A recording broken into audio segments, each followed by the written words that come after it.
Hey everybody, welcome back to Blockchain Banter, a Sunday roast, episode 3. As usual, I'm joined by Ashton from Nacho the Cat, Chris and Tom Hutchinson, Levendi and Wolf will be joining us later. He's a little bit late. So, for the first roast, before I let Levendi take over, for the first roast, I'm going to roast myself. And it's just this person impersonating me on X. So just so how you know it's me is this person has more followers than me. He has about 800 more followers than me, and he has a 0 for the Cryptopumpz instead of an O. So if you see that guy, report him. For some reason, I can't. When I search for him, I can't find him, so he must have me blocked. So if you can do that, that would be great. But that is that. So I'll hand you over to Levendi, and I hope you enjoy the show. Just quickly, Cryptopumpz. How do we know that that's not the real one and you're the fake one? There's a good chance that's true, yeah. You could be the fake one. I paid for the blue tag tick. Yeah, but he's got so he much didn't. more He's too followers cheap. than Yeah. They certainly paid for followers, though. Yeah. Hey, just real quick, I think Wolf is trying to connect. I think he needs to be accepted. Don't know if you've got. Oh yeah, there he is. Yeah, see him. Wicked. Hey, Mr. Wolf. Good evening, bud. Look at that background. Yes, wow. What a background. Look at us. We're all just advertising whores, aren't we? Oh yeah, look, the hoodie as well. Everyone's got wolf gear on, apart from you boys down there. We've got some sort of animal on us. Nacho, bro. Yeah. We've got some sort of animal on us. I've just got the classic model. Yay! Oh, where did you get that top from? It looks really good. Oh, here we go. It's actually a really Shilling. good shop I found online. And the best bit is you can actually pay in cash. It's so many products. They're well priced. You can pay in cash. Quick delivery. It's called Rock the Get Casper. the link out. It's rockthecasper.com if anyone's interested. That's where you get that fancy hat that Chris is wearing. Boom, baby. We're only 2 minutes in, and you're already shilling. I know, it's disgusting, isn't it? Cool. At least that's done now. We can. I've done my part. I can go now.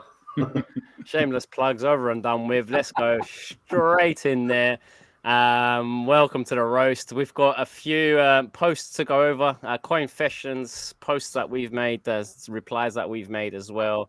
There was a reply that we talked about last week from the podcast Shits and Gigs. They actually featured it on one of their episodes that's been viewed by millions of people now. One of the first ones on there. We'll go over it soon as well. But yeah, there's quite a few replies to go through and posts. So let's get cracking. This first one, I see Kraken Exchange have even commented on here. They're saying congrats on hodling. So what's the story? My first purchase was ETH at $200. Was very early. It's been 6 years. I'm watching people making 6-7 figures. I'll be one of them. I'm not going nowhere. Nice. Wow. Yeah. So I guess it ain't much of a roast, to be honest. And it's a roast to those not following suit to this person, I guess. He's kind of just showing off. Yeah. Which showing off and roasting the Jeters. Yeah. What price did we get ETH at, Tom? It was fucking. I think it was cheaper than that, wasn't it? Or was it $300? It's around that, yeah. You're close to it. Damn, have you still got it? I do, yeah. Oh, damn. Commiseration. I've actually borrowed against it to buy more cash. Oh, nice. Yeah. So now we know what the real use of ETH is.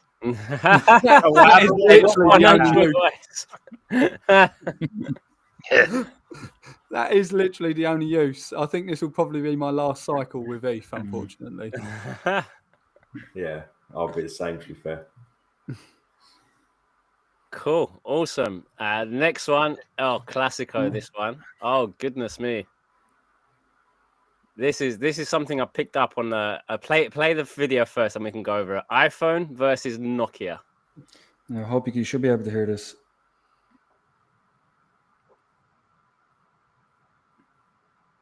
So I can't hear any sound, but I don't know about anyone else. But look at that. It's an iPhone taking a picture compared to a Nokia from looks like the 90s.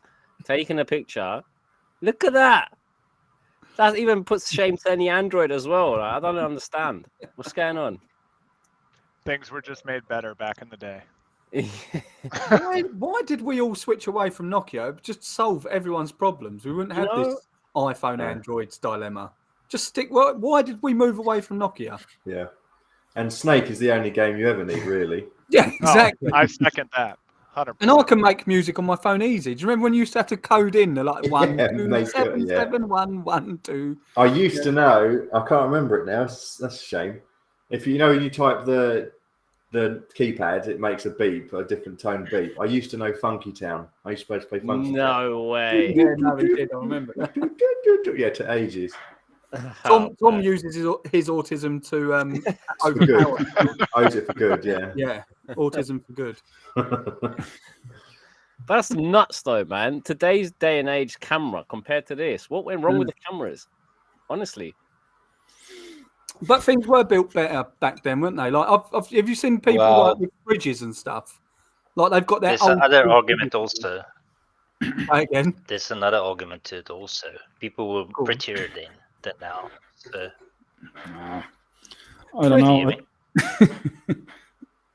No, I've lost you. No, I'm joking. I ain't lost you. I think the bricklayers used to be better back in the day, didn't they? When you build something that lasted. Yeah, they used to actually build stuff instead of go on TikTok and mess around. Yeah. I saw a video the other day of someone like flipping stuff from charity shops or something, and he picked up a 1930s sewing machine from a boot fair, plugged it in, and it still worked. I was like, that's amazing. Could you imagine something of us still working in 100 years? No, mate. I saw something similar about a washing machine from the 30s still working, and it outlived other modern ones. It's insane. Yeah, they did. They built them to last. Do you remember? That's crazy, though. A washing machine? I mean, the amount of mold you were washing your clothes with after 100 Oh, years. man. Yeah, you'd have to keep that fucking clean as fuck. But yeah, man. Still working. It's mental. They build them to break on purpose after a couple of years. The warranties, a conspiracy for you. Warranties lasting for a couple of years, and then it breaks down after the first day of it fucking going off. You know what? We might have come full circle on the question of this video on the phones, though. It's just planned obsolescence. They're not building it to capture the photo the right way. I want you to buy the next model. Yeah. Totally agree. I think I'm all up for that conspiracy theory. I think it's totally right. Why fix the problem when you can just sort of prolong it? So we're talking about what, American pharmaceutical companies now, or what? I was hinting at it, but I didn't want to get like suicided. So cool, awesome. All right, moving on. Another short and sweet coin fashion. Kraken again. The Kraken intern is all over this X account. It's him. It's Johnny Blockchain is the reply. So the post says, pretty new to crypto and got lucky with a meme and ran $7,000 to 700,000, cashed out and feeling good. Which is another great one. Bloody hell. Yeah. Makes a change to what we read on the last show. But none of these are learning. These are all just really positive. It's terrible. We're supposed to be roasting. Yeah, we just need to look out for the one that says, got lucky first time, put 700k into a meme coin. Go back 1 second. Check the comment from Patty Ice. How much did Pump Fund pay you to say this? That's more like it. Yeah, this guy's great. He's known for roasting. If you go back out of this reply, we'll see the other replies as well under the original posters. Well, yeah, I think there's a couple. If you scroll down, there might be a couple ones. Assuming it's real, why don't you sell at 70,000 and went up to 700? That's some set of balls, actually. That's actually a good point. Seeing $7,000 going to 70, would you not hit the sell button? And how did you end up going up to 700? That's a set of balls on you, man. To watch that quickly it pushed past, didn't it? I suppose. Yeah, I mean, it could have happened that while he was sleeping, I guess, and not watching it. But these things, if you're into something that's going up that quick, more than chances are you're watching it, right?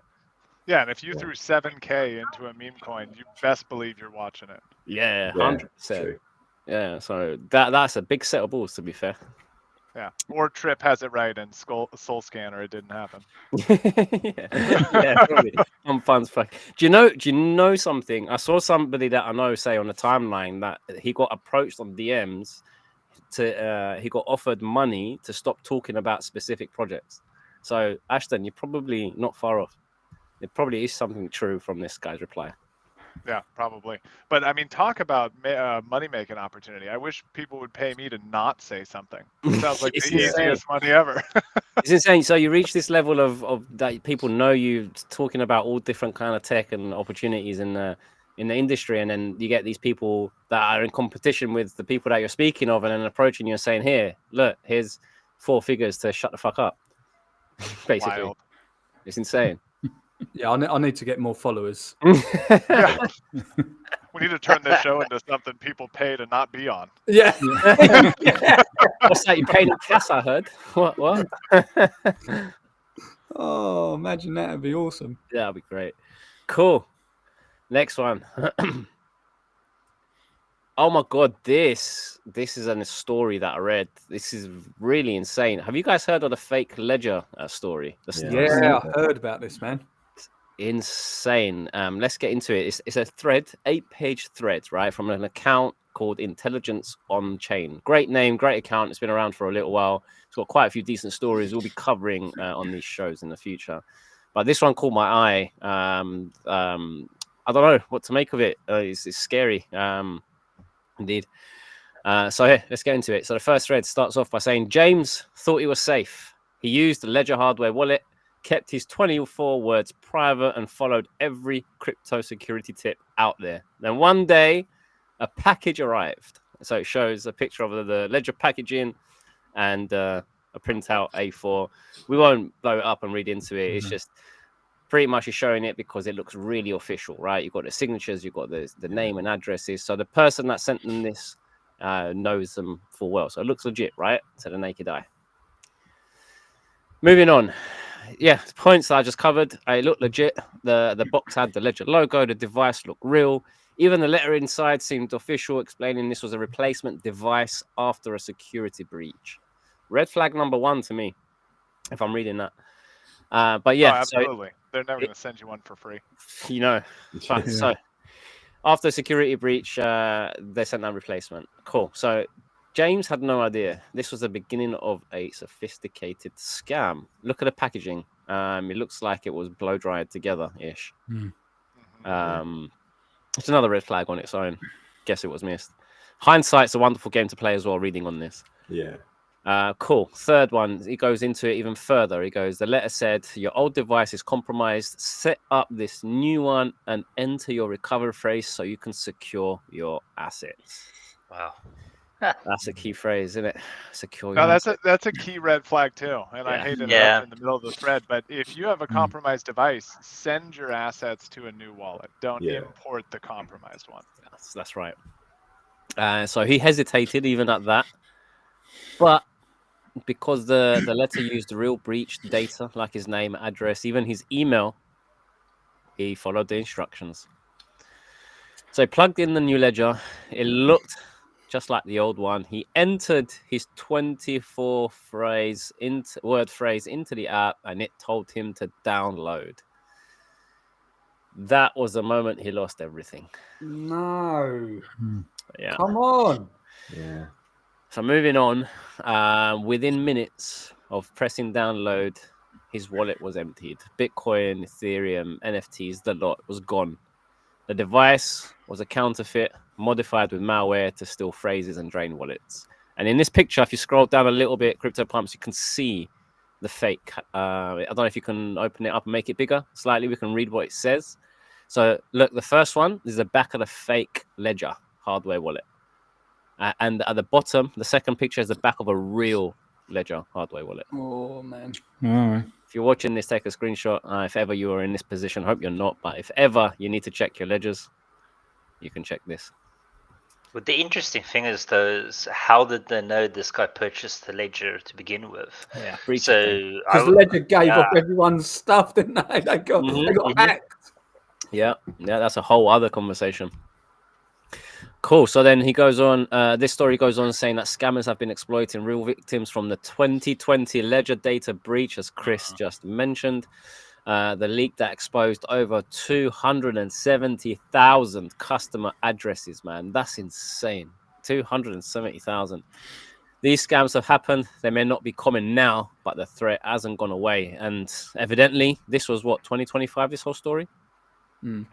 So yeah, and it goes on to say the golden rule of crypto security: ledger will never ask for your recovery phrase. Number 1, and number 2, never enter into a new device you didn't order. Most Oh, I this missed is a I missed scam. that bit. Sorry. No, I was just saying I missed that bit. I thought he ordered it, but he didn't even order it. It just turned up.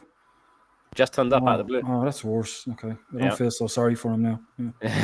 I'm glad we're on the same page because I was feeling like I was about to be an asshole. No. It Yeah, feels thanks. obvious, man. It feels obvious. It is But it's definitely also, one more. it's also sorry, I think I'm lagging quite a bit. But it's also a known scam. It's been done with ATMs for a very long time now, where they put a fake face on the top of an ATM. So I mean, literally, if you're in crypto space, you just need to think about things from your bank card's perspective. Also, just don't put things in, share data, give numbers, and none of that. I mean, I do the same. I don't. Even if someone phones me from the bank, I'm very, very critical who they are. Yeah, I'm absolutely. glad everyone else is as paranoid as I am then, because my first thing would be if I got something free from Ledger, saying this, I'd go direct to the source and say to them and What's to this? just Yeah. every single thing. Has there been an attack or an account or something to cause this? I'd never just type in anything, especially my seed phrase ever. No, never, bro. Seed phrase is your phrases. You don't give that to nobody. Keep that shit offline, man. Never. Literally no one. And it's a good opportunity, I think, to highlight the power of community too. Like if this guy had posted the pictures of his device that came in the mail and said, "Hey, look, did anyone else get a replacement device for this?" I mean, the entire world would have blown up and been like, "Don't open that." Well, I don't know, Ashton. Depends if he was holding XRP. If he was holding XRP, I'd say, yeah, no, everyone got one. Definitely do it. Yeah. I think there's one last. Well, we need to reduce that supply anyway. Yeah. Oh dear, I'm not that horrible. I wouldn't actually do that. Okay, it goes on to say that he's not alone. It's not happened. He's not the only one that it's happened to, but it's just the most recent one. Cool, but that's nuts, man. That's just. I hope he didn't have a lot of money there. To be honest. Well, the sad thing is he probably thinks it was everything. So either way. Yeah. I know of someone. I don't know him personally or anything, but I know friends of his. He'd managed to trade up to pretty much 7 figures in his MetaMask, and he'd just got a new laptop, imported it normally, put the seed phrase in, blah blah blah. And he'd recently had a kid as well, and the kid started crying or something like that. So he turned around to pay attention to his kid, came back to the screen, and there was another pop-up that just said, "Re-enter your seed phrase for security purposes." Put it in, and that was a scam one. Yeah, took it. 7 figures gone. Yeah. Man. That's horrible. Yeah. I'm not as in crypto as long as you guys, but I'm only in 2021. And when I started using Casware Wallet and I joined the Telegram and the Discord, I think them two are the worst. As soon as I asked a question in the general chat about something, I was having an issue, and this support help Casware popped up in my DMs and started saying he'd help me. Like, what's the problem? And he says, "Oh, just enter your seed phrase here." And it was the first thing he asked for. And even though I was new, I still knew that's the number one rule. So, but yeah, like you have to lock up Telegram so you don't get added to fake. I hate Telegram, man. Yeah, if you don't know by careful. Yeah. Oh, but it happens in Discord just the same. If you ask for help, you're begging the scammers to come get you. There's actually like 3 or 4 people in the Nacho community that regularly do this for fun. They go into general chat and they say, "Oh, I need help with my seed phrase," just to bait the scammers and get them to come out. That's really fun, actually. I hope they're not into it. Roast worthy. I mean, the difference is, with Discord, you can switch DMs off for free. Telegram charges you to do that. Yeah, that's true. And even if you do turn them off, if someone else pays for Telegram Premium, they can override that and DM you anyway. Oh shit, really? Yeah, I've got mine turned off, but anyone with Telegram Premium can still DM me. That's so fucked. Because remember, there was a YouTuber, Tommy Does Crypto. He's not around lately. I don't know what happened. He was very good, English guy. And I remember he hadn't got his Telegram, I think it was his Telegram. He hadn't got it locked up, and he got added to a fake group, and it was the exact copy for the real one. And he was looking for help, and he ended up, he lost all his KRC20 tokens. But the community came together and placed them all for him. So, do you know what? I think was that on the timeline? I think I saw that actually. It was about it was a while ago, a few months ago. It was about 20k cash or something like that. There was raised. Yeah, it was a decent bit. Yeah, it was good. Cool, awesome. We've lost Chris in the void, but we continue. It's okay. We've still got his living room. Yeah. So it's a nice segue from what Wolf was saying into this next one. It's Chris's post actually, a little story that happened to Tom. Tom, I think you are the best person to tell this story rather than me reading this out. So I'm going to pass you the mic. Yeah, cool. Yeah, so basically, I was just running transactions through my crypto card. I've had it for years, like literally years and years. I had just enough in it. I got like the red card or something when I first sort of got into it, because I thought we all spend money, I may as well get a percentage back, and it was pretty good at the time. That then, during the previous bull run, it just literally peaked for like a millisecond into the upgrade tier. So I was like, bang, upgrade, and then got my like the tier up or whatever. But I've just used it religiously for my spending, to be honest, because why not? I get money back. Anyway, all of a sudden they just blocked my account. Fair enough, I had some more transactions going through than usual, but they blocked it for my safety. And I thought, well, it's annoying, but fair enough. Verified it, said, no, they're all legit, don't worry about it. Can I have my card back? And it was, yes, don't worry, it'll be fixed within some minutes to some days, was the response I got. And I'm like, well, all right. It was over a weekend, so I thought I'll give them the benefit of the doubt, wait till Monday. Monday rolled around, still hadn't happened. So I messaged them again, said, look, it's been 2 days. Where's my card? Like, why can't I use my funds? And again, it was the same old run round, and it just kept saying, look, we've escalated it. And I was saying, look, who have you escalated this to? Who needs to approve what? Because you blocked it for my safety, which is fair enough, but I've verified this now. So give it back. You can give it back just as quick as you blocked it, in my eyes, which they wouldn't. And then he said, well, it takes usually 2 or 3 days or whatever. I said, well, it's been that now, and you're still trying to fob me off. And how do I know I'm not going to be coming back in another 2 days doing the exact same question? Because this is all that's happening. Still wasn't getting anywhere. Same old answers. So in the end, I was saying, look, I just want my money off. Then let me withdraw my money. Because this is me anyway on the chat thing. So let me just withdraw my funds back to my other bank. And they wouldn't do that. They kept skirting around it, and they wouldn't do it. I'm going and not answering the question. So I just said, like, basically, so I need to know: are you refusing to give me my money here, or can I withdraw my money? And then shortly after that, it did come back alive again. But it was a right pain. I had to fight for it. So summarize, sorry, Chris, go on. Sorry, what was funny about this though? As soon as that post come out, they then messaged to say, if you message us on this support line, we'll help you sort of get this sorted. At first, obviously, we thought, scammers, they're just scammers, blah, blah, but it was actually their legit customer service thing.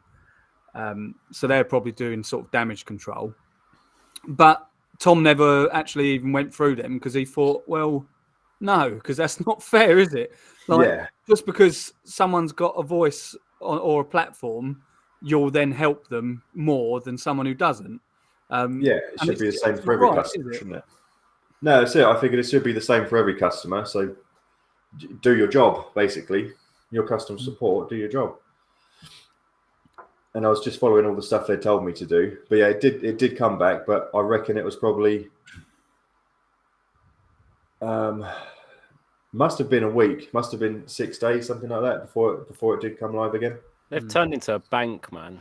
They are a bank. Crypto.com is great. They've got a UK banking license. They've got a banking license in a few. So the KYC and things, yeah. So they are regulated, and that's where it's the issue. No wonder. Yeah. So, Wolf, this is actually interesting because you know a lot about this. Is it because they're so over-regulated they just have to do things like this rather than they may not want to actually do it, but they're just having to abide by whatever crazy regulations are put in place? The regulations are quite strong, and they've got very specific criteria of what you need to be doing to verify funds or do KYC, or when it needs to step up and risk, like what's the next levels of it. Doesn't need to be reported to the ISO, doesn't need to be reported to the regulator.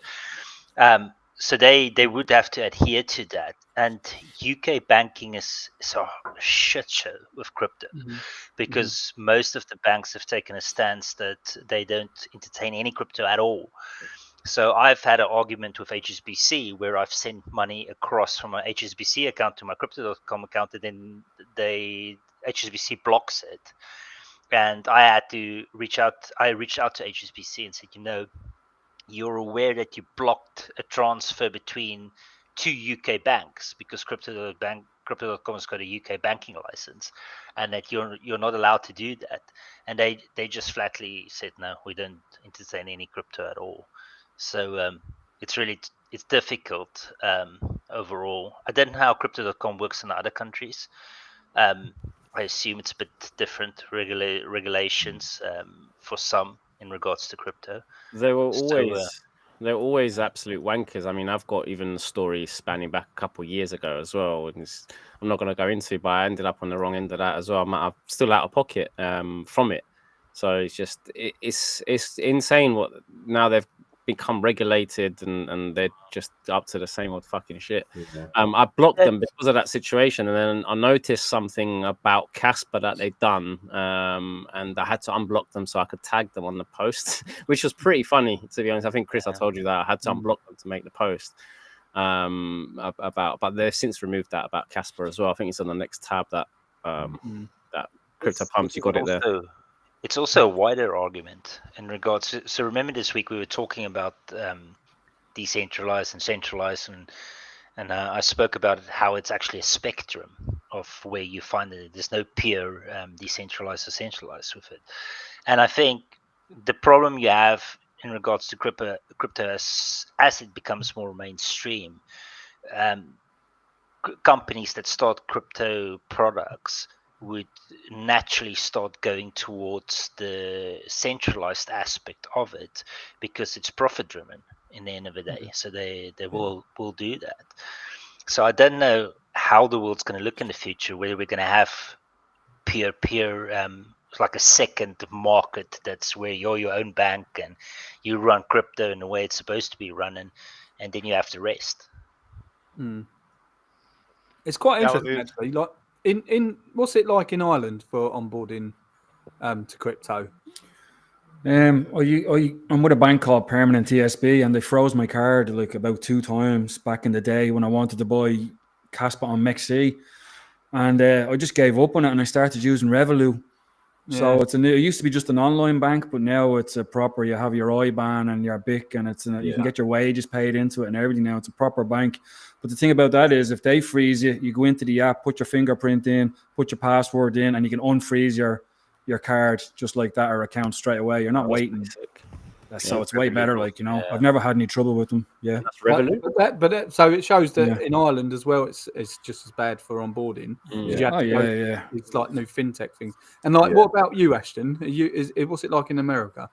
Well, I was about to say it's weird because I've been in the crypto space for a long time, and obviously America has gone through its up and down with crypto, and more up recently and down basically in all history. But I've never had a problem onboarding to crypto. I use like a neobank, one of these modern tech first kind of banks, and then I also have a local credit union account, which is just the local bank that serves a certain industry in my area, and it's fine. I onboard, I offboard, no problem at all. But I have had similar problems to Tom with crypto debit cards, and in America it's because they're connected to a network, right? Like I use Spritz Finance often, which is a bill pay and on-off ramp in the US. And they have a partner that's able to issue the debit cards. So when fraud happens, it's not their decision to freeze or unfreeze, it's their banking partner that's like embedded in the stack that the end user doesn't even know really exists. And they're actually, Spritz Finance is going through something like that right now. I think they've had their debit cards freezed for a month and a half, 2 months. There's no clear path to opening. Things should be getting a lot easier and smoother for you guys over in the US now as things unfold with the new admin in the White House. So win Nacho Bank. Yeah, Nacho Bank. Come on, Ashton. Let's go. Oh, it's funny. Let's see if Kraken gets their bank license first. They've been working on it for They've been 3 working on years, it for a seems. while. Yeah. Good luck to them. I remember super excited about that last cycle of actually being able to open an account with a bank that is crypto first, but it still hasn't happened. No. It's quite interesting, actually. I'd like anyone in the audience that are listening now, tell us where you're from and if you've had any problems with onboarding to crypto as well. Because I'll find it quite interesting. And then plus, if you've had no problems, I might move to your country. Yeah, tell us where you live. We're all coming over. Yeah, they hate it in the UK. I've had 3 banks shut down, like close me off completely. Yeah, I'm telling you, we have enough space for all of you guys, even Wolf here in California. Just pack your bags. Even for Wolf's mugs. Oh yeah. Sorry, bathtubs. America doesn't want me. I like tea too much. Oh, that's fine. Bring your tea, bring your crumpets. Just leave the pigeons I'm there.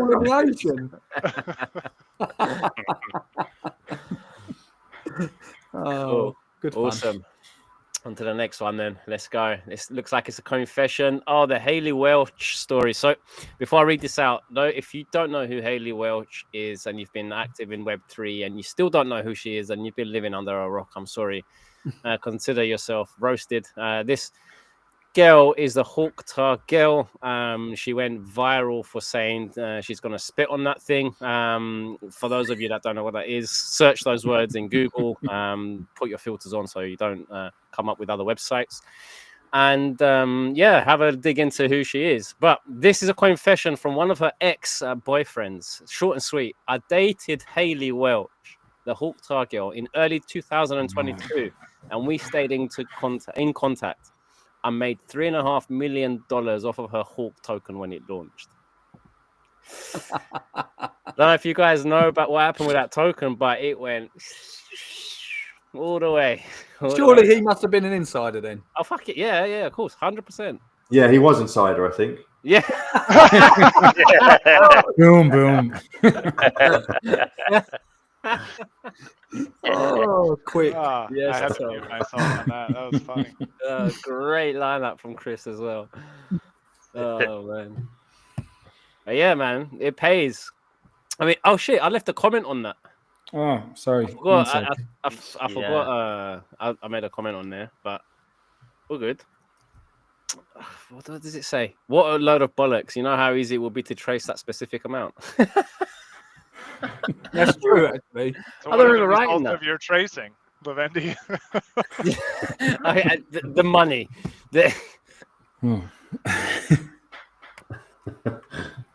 Cool. What's happened to her anyway? Has she come back yet? Yeah, she's come back like nothing's happened. No. I saw she said something like, basically, I had no idea, still have no idea how or what crypto is, basically, and that was the last I ever heard of it. Yeah, I just marketed it. That was it. Nothing wrong. I think she settled outside of court. Yeah. I think there was something. I read something about that somewhere. I mean, I'm not too interested because fucking now, if you bought Hawk token, whatever happened to you should have happened to you. Yeah, I'm kind of in that camp too, Wolf. Like, I mean, you had it coming. Come on.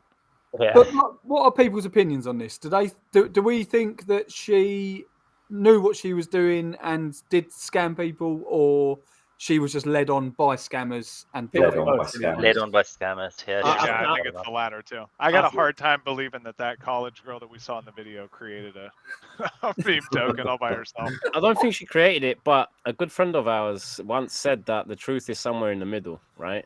And I believe that she might probably did have some sort of knowledge of what was happening. Otherwise, this story, this confession that we just read, if it indeed is true, then definitely she did have some knowledge. I mean, are we giving her too much credit? She did get famous because she said, I'll spit on that thing.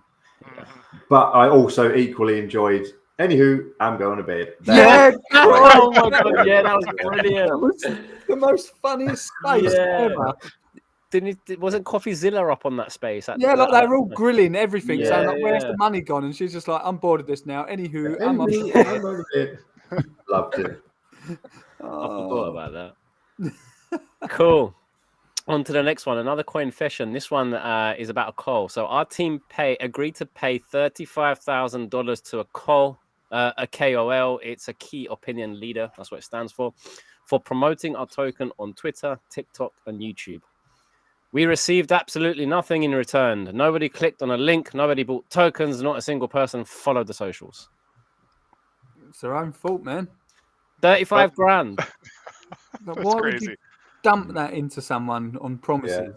I'd do it for 34 grand. Yeah. Was there And no get the same research? results. Yeah. Was there no research done into these people? Honestly, how you parting with 35 grand so easily? But Well, I don't know why. I had a similar thing that happened. So I had 2,000 that went to a guy called Rito. He's a Fortnite champion, and he contacted me from his official accounts originally. So his official Twitter and all these things. And I did a vetting cycle with him also, like verified on all his accounts. We verified on his Twitch, verified on his, you name it. And it was the same thing where it was 2,000 to help promote the Wolfie NFT in the beginning. And then he also just disappeared, took the 2,000 in the process. And then I posted about it on his timeline. And then all of a sudden, quite a few people started reaching out to me. And the one guy had an NFT he was launching that's going to be a racing game from Dubai. And he gave him 25,000 in the process also, which also, and it was bad because with his, he even had evidence where when he had a meeting with Rito and his manager, he recorded it, and he had video footage of them indicating that it's them, but also they've sent through a document which indicated that because he's sponsored by Red Bull will also sponsor his project in the process, and it was a falsified document. And we actually went to the FBI and everybody for it, and no one gave a shit. No one did anything at all. It's just But the thing is, like, surely with those contracts, is there nothing in the back, like you have to at least hit this amount or this amount of click-through rate or I don't know. The thing is, when you give the money up front, the contract doesn't matter anymore. Yeah. That contract's only enforceable if you give them in pieces or something, right? I mean, if you're going to start with a 35K campaign, start with 5 and see what results you get. Yeah, feed it in, man. No, don't to part away the lump sum like that. 35 grand is insane.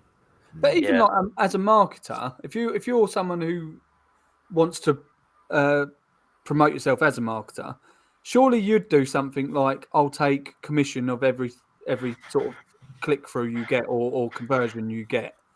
I don't know how you'd be able to track that though, but Ashton, you're clever. You'd sort of be able to Well, the thing I think what you're talking about is basically real marketing and advertising, which you can track those things. They're data driven and there's platforms for them versus this KOL BS. Like they're all, I mean, he gave us the acronym. They're only key opinion leaders because we let them be. And all of us keep listening to these people and interacting with their shit. And there's already real advertising and marketing out there with, with pay-per-use stuff. I'm almost there. I'm almost a KOL. Come on, keep going. It also depends what their token was as well. Yeah, like what was he promoting? Token. Yeah, they should have known that Red Bull wasn't going to sponsor their Monster Energy token. Yeah. Or Skunk Monkey. Like no. Bookum. Fucking fuck. I would get that one. Yeah. Fuck. Oh, that's another thing you got to leave in the UK. Oh, this is something I wanted to bring up actually. Do you remember all the idioms we were talking about in the back end where, like for example, Cryptopumpz, your missus said when you went to America. My sister. Sorry, sister. Yeah, yeah. You My can't sister even went. bring a cat Yeah, in my here. sister went to America. Yeah, and they were looking at apartments, and when she got into the apartment, it was very small. So she said, "Oh, you wouldn't swing a cat in here." And everybody just looked at her in disgust. Like, you wouldn't actually swing a cat around the room. It just means, it's just a saying, it means it's very small. That's all. Yeah. But they weren't happy with her. It's so funny though, because these little sayings that just like obviously we know what they mean because it's just a saying, but other people just think you're actually being serious, and that's mental. Yeah. Ashton's one was probably the best one. Yeah. What was that? I don't remember it. The English guy that you was working with. Oh, geez, no. Can I You can't bum a say fag that off you? here. And for anyone who Yeah, he doesn't made know- it worse because he was lighting it end to end. I can't say that on this space. But for anyone who doesn't know, in England, if you're bumming a fag off someone, it means you're like asking for a cigarette. You're stealing a cigarette off of them or getting a cigarette off of them. We call cigarettes fags. So yeah, and it just those funny little idioms like that. I mean, Ashton must have been absolutely shitting himself. Oh, that day at work was hilarious. He Yeah. asked me that, and I'm like, absolutely not, sir. You cannot do that. They must have thought you was well stingy. Oh dear.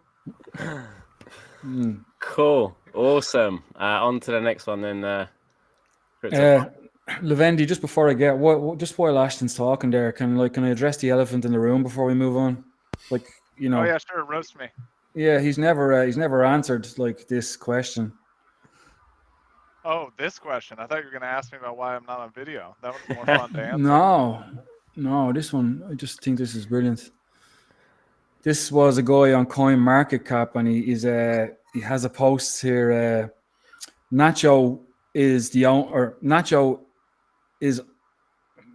Nacho's owner is from North Korea. Ashton gets paid $100 per day to act as frontman of Nacho. This coin has direct links with Israeli government and North Korean government. Stay away. And Nacho is run by a team from North Korea. The guy Ashton is not the dev. He's a paid actor acting as Nacho's spokesperson. Stay away. Fuck. Defend yourself there, Ashton. All right. Yep. You heard it here first.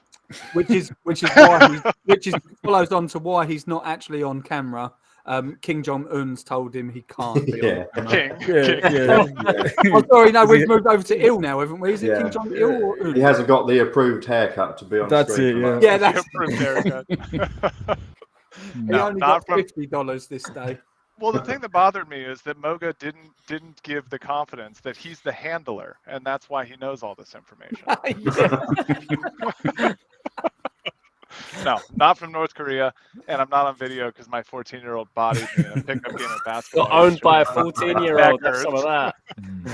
Icing my Exactly back. what a North Korean spy would say. Yeah. actually. Yeah. Ah, Yeah, straight out of the okay. North Korean spy handbook, that is. Yeah.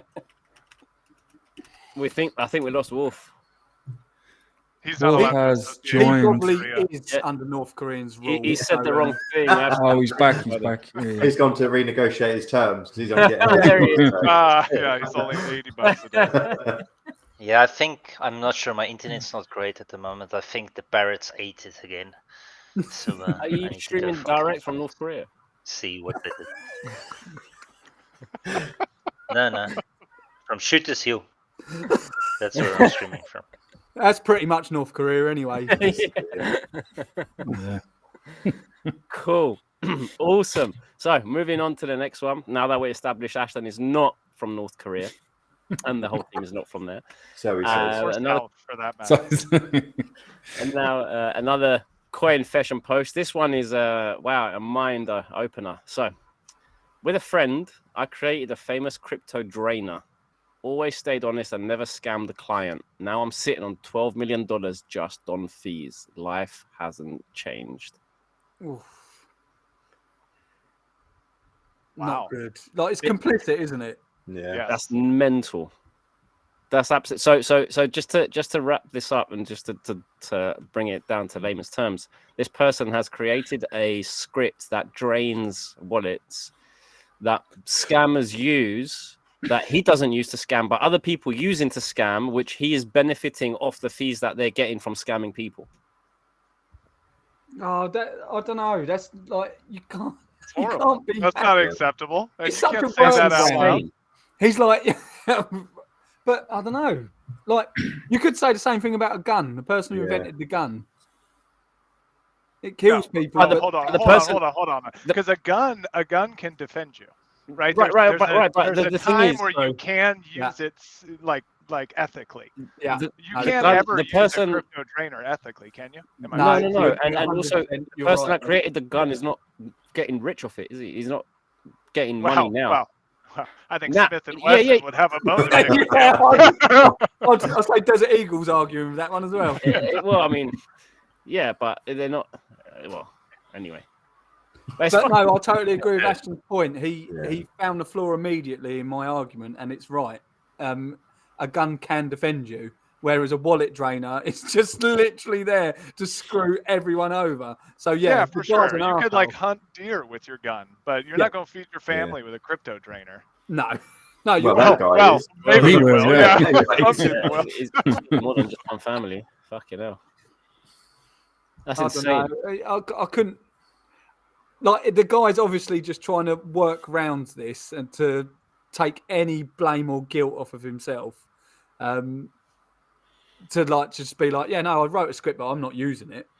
I made COVID, but I didn't give it to anyone. But I do get $1 every time someone dies from it. Never infected anyone. Did King Jong-un tell you to say that one, Ashton? Yeah, he gets a bonus for that one. Yeah. For fuck's sake. It's crazy, man. That's crazy. Do you know what? It opened my mind, my eyes when I read this the other day. I just didn't even think about this possibility ever happening to somebody just sitting back watching people using their tool to scam others and just not giving a fuck, not shutting it down. The thing with scariest. Sorry, go ahead. No, go. You go. I was just gonna say the scariest thing is with AI coming out, because now, like, this guy had a skill and he had the opportunity to not use it for evil, and now everyone's just gonna have access to this skill. Yeah. So on the other side of the coin, then you can use AI to find a solution to combat that, right? Yeah. Maybe, yeah. A lot of what AI gives us is what humanity already knows. Maybe not what you know, but what humanity as a whole already knows. Yeah. So if we don't know how to fix this ourselves, AI may not know until future iterations when it becomes scary. But this is the other scary thing with situations like this. Like, crypto is the Wild West, and it's so not adopted. I don't think people realise. Like, people that are in crypto don't realise how unadopted crypto actually is globally. It's getting better, but like it's still like 4 or 5% of the global population own crypto, maybe 7 now. But it's still not a lot. Like, that's not a lot at all. It's less. It's there's not even 1% of the population using crypto yet. Where it's just insane, isn't it? It's like 860 million active wallets, but that's wallets, not unique users. I did these stats. I made a post about a week ago. The unique users is closer to about 200 million. So we're talking 0.2% of the population. Maybe just above that, 0.3. Well, 9 billion. But what's scary about it is crypto's so Wild West that it's so easy to scam someone. Like, you wouldn't even have to write a script. You wouldn't even need to be a coder.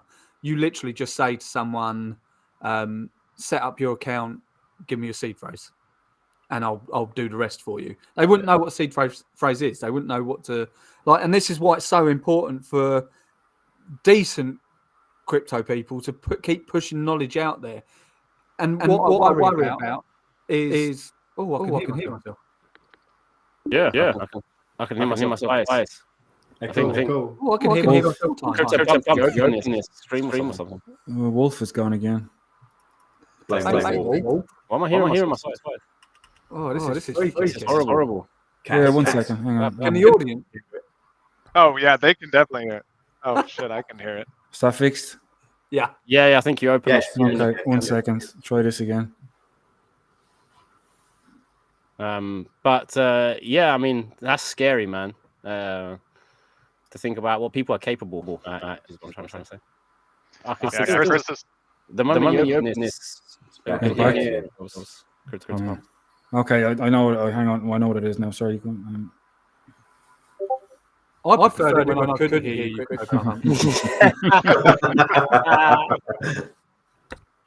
how's that? Is that okay? Sounds Yeah, like Yes, that. yes. Okay. Yeah. I was turning on the sound, so because the video coming up, but it's not going to work. Okay. Gotcha. Cool. Yeah, Chris's point is right though. Pushing out education and like literally developing for the weakest link, the least educated community member. Like it's so important because everyone is just going to get had. Well, it is, and because the more you sort of learn about crypto as an individual, me for example, I think you forget Yeah. what it was like when you first got into it, if you know what I mean.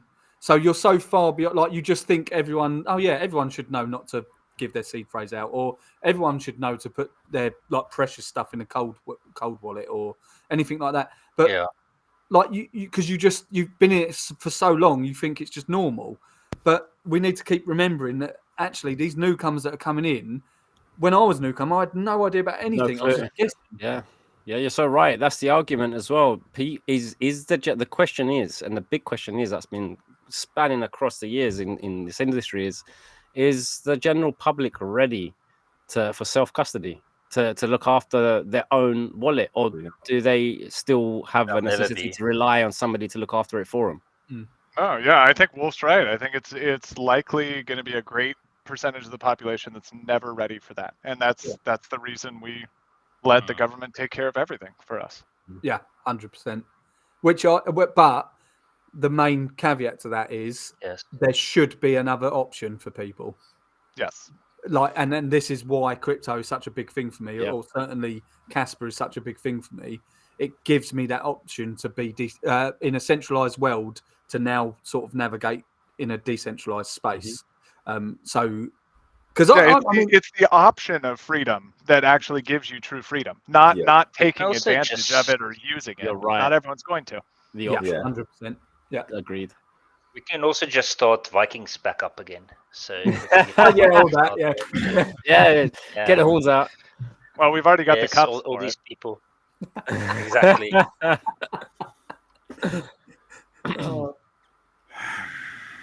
This isn't so much of a roast, but more of actually a education centre. Yeah, it's a bit of everything actually. We've gone through quite a few different emotions today, and a few different situations.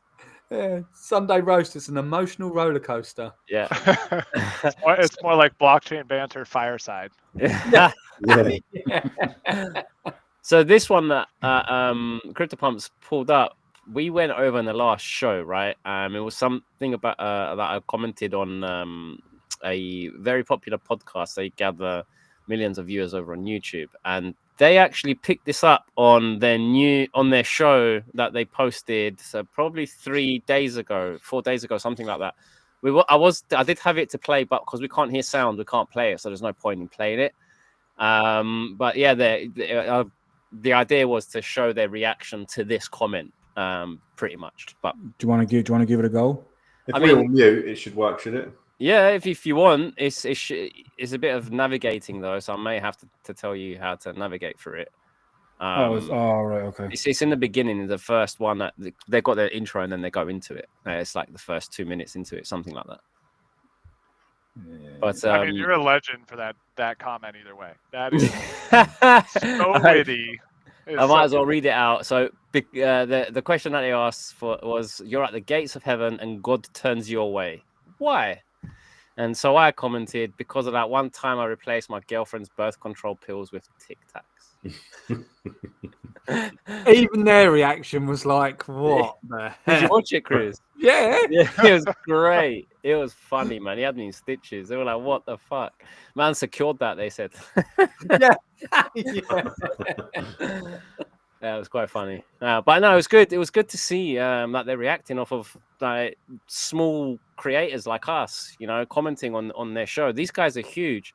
They've been growing for years in the space, and they've got their own like show segments of the show. And some of the ideas that I've had to incorporate for our show has come from them as well. Yeah, they're doing all right. They don't have 224 listeners right now. 300. Hey, actually, bro, you might want knees, mate. Let me beam them to you. It's 344. Boom. Oh, yeah, sweet. So cool. We might as well move on to the next one since we can't play unless you want to play it. Cool. What is? No, sure. Is that the next one? Yeah. Guys, I've switched off my video to see if it helps. Cool. You're right there, Wolf. He's just been bodied by a 14-year-old girl as well. Well, I was gonna riff off of Levendi's comment because his birth control thing. The joke's on him because 14 years later he's gonna get bodied in a basketball. Oh, dear. Shit! I better put them fucking Tic Tacs down. Yes. Step away from the Tic Tacs. Cool. A short and sweet confession.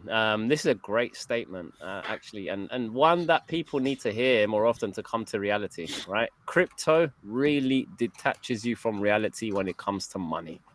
It's a very, very big statement. I wanted to go over this because it's true. It's facts, and we do right to remember this. Oh, yeah. The same guy going like, how I'm going to pay for lunch is like, I'm going to buy my mom a house next year. Yeah. Right.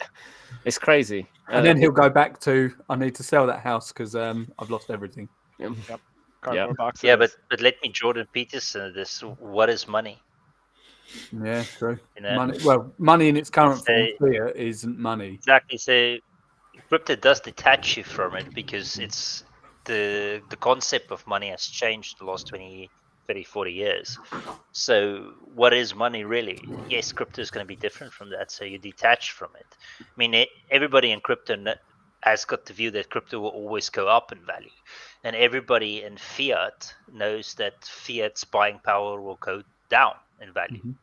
So it's two contradicting views that you have to have in your head. So for me, it detaches you, but in the right way, because it's a different thing.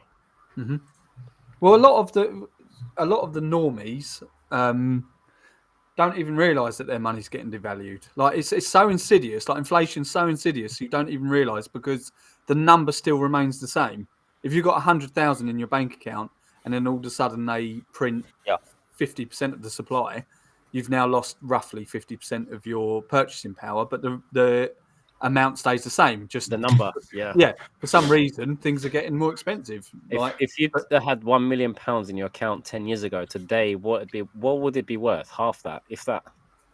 In terms of just in 5 years in the UK, and this is government figures, because again, people don't realise inflation compounds. It doesn't. It's not. It's not. It doesn't reset every time. If it goes like 7%, 7%, 2%. That's, I'm going to have to do maths now, 16%. And that's 16% compounded over those years or that time frame. So, yeah, by government statistic or government numbers, UK is at 34%, I think, inflation rate. Fucking hell. From 5 years ago. From 5 years. So if you had £1 million 5 years ago, today it'd be worth what, 700,000 pretty much. Well, you've got to allow for compound, so it's probably a little bit more than that. But yeah, your purchasing power has gone down. And That's what's crazy. really insidious about money printing, and this is why centralization we need to veer away from centralization, is because the people that control the money flow, so could print the money, they get first dibs on what they get to buy, and they're buying at that rate, that current rate, before all of that inflation's hit the actual market, and filtered through. So, like if they print like half the supply, everything overnight doesn't go up 50%. It takes time to filter through the system, but the people that get the money first buy basically cheaper, because they know that the money supply has been mass produced or inflated, but they get the first dibs on it. Which is why you saw so many companies that didn't even need to get into debt, go into debt, like Tesla and things like that, and Amazon. They went into a shit ton of debt, and the reason they got into a shit ton of debt is because they knew it was all inflation. So we might as well borrow it and put it into assets now at a cheaper price because we know everything's going to go up in value in X nuts, man. When you explain it like that, it's fucking crazy. Yeah, I mean, it gets rid of like the payback side of things, and this is the same thing that governments do. It's inflating the debt away. If you have a debt, it's just like the bank account balance. It just stays at the same exact dollar. But if that's worth less, your debt is less valuable. It's less value you owe to someone else. Yeah. And that's why you'll never get a government that wants deflation. You might get disinflation, but you'll never, ever, ever get deflation because inflation's amazing for their debt. Yeah, absolutely. It's free money. Yeah, exactly. So that's why we need to divert to decentralization as well. Yeah, I know Wolf fell off, but his mindset on this is so true. That like it detaches you from reality because you should be detached from reality. Yeah. And it digs so much deeper into the whole system. Like there's some book I read a couple years ago, I cannot remember the name of it, but it talks about how the entire world has become capital centered instead of human centered.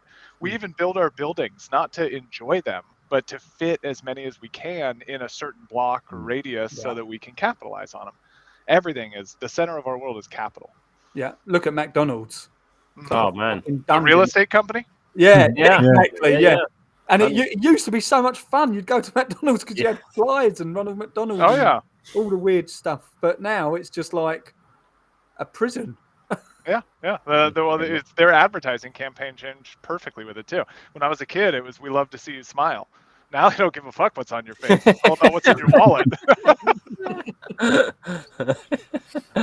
You're not wrong as well. Fuck yeah. Oh, it's true. Cool, awesome. This one was a good reality check, I think. That's why we're in crypto, yeah. Not just because we want to chase meme coins. I don't want to interrupt you, Levendi, but Dalton threw out a comment that I just happened to see at the top of our little window here, and he said the banks will make it too easy to safeguard crypto for you. They're looking at the end game with mass adoption, fear the masses into keeping power. Yeah. It's so true. Yeah, that's how they retain their power in this cycle is not making it easy enough to be your own bank, but to provide a service so they can still control your assets for you. Yeah. That's all most commercial banks are now, is just service providers. They don't actually they don't even look after your money, do they? They don't. No. At the moment, they don't need any security against your what you've put in, what you've deposited. It used to be 10%. Yeah. Yeah. Now it's 0, and it's been like that for 3-4 years now. Easy, at least 5 years, I'd say. 5 years, even worse. Yeah, so it's.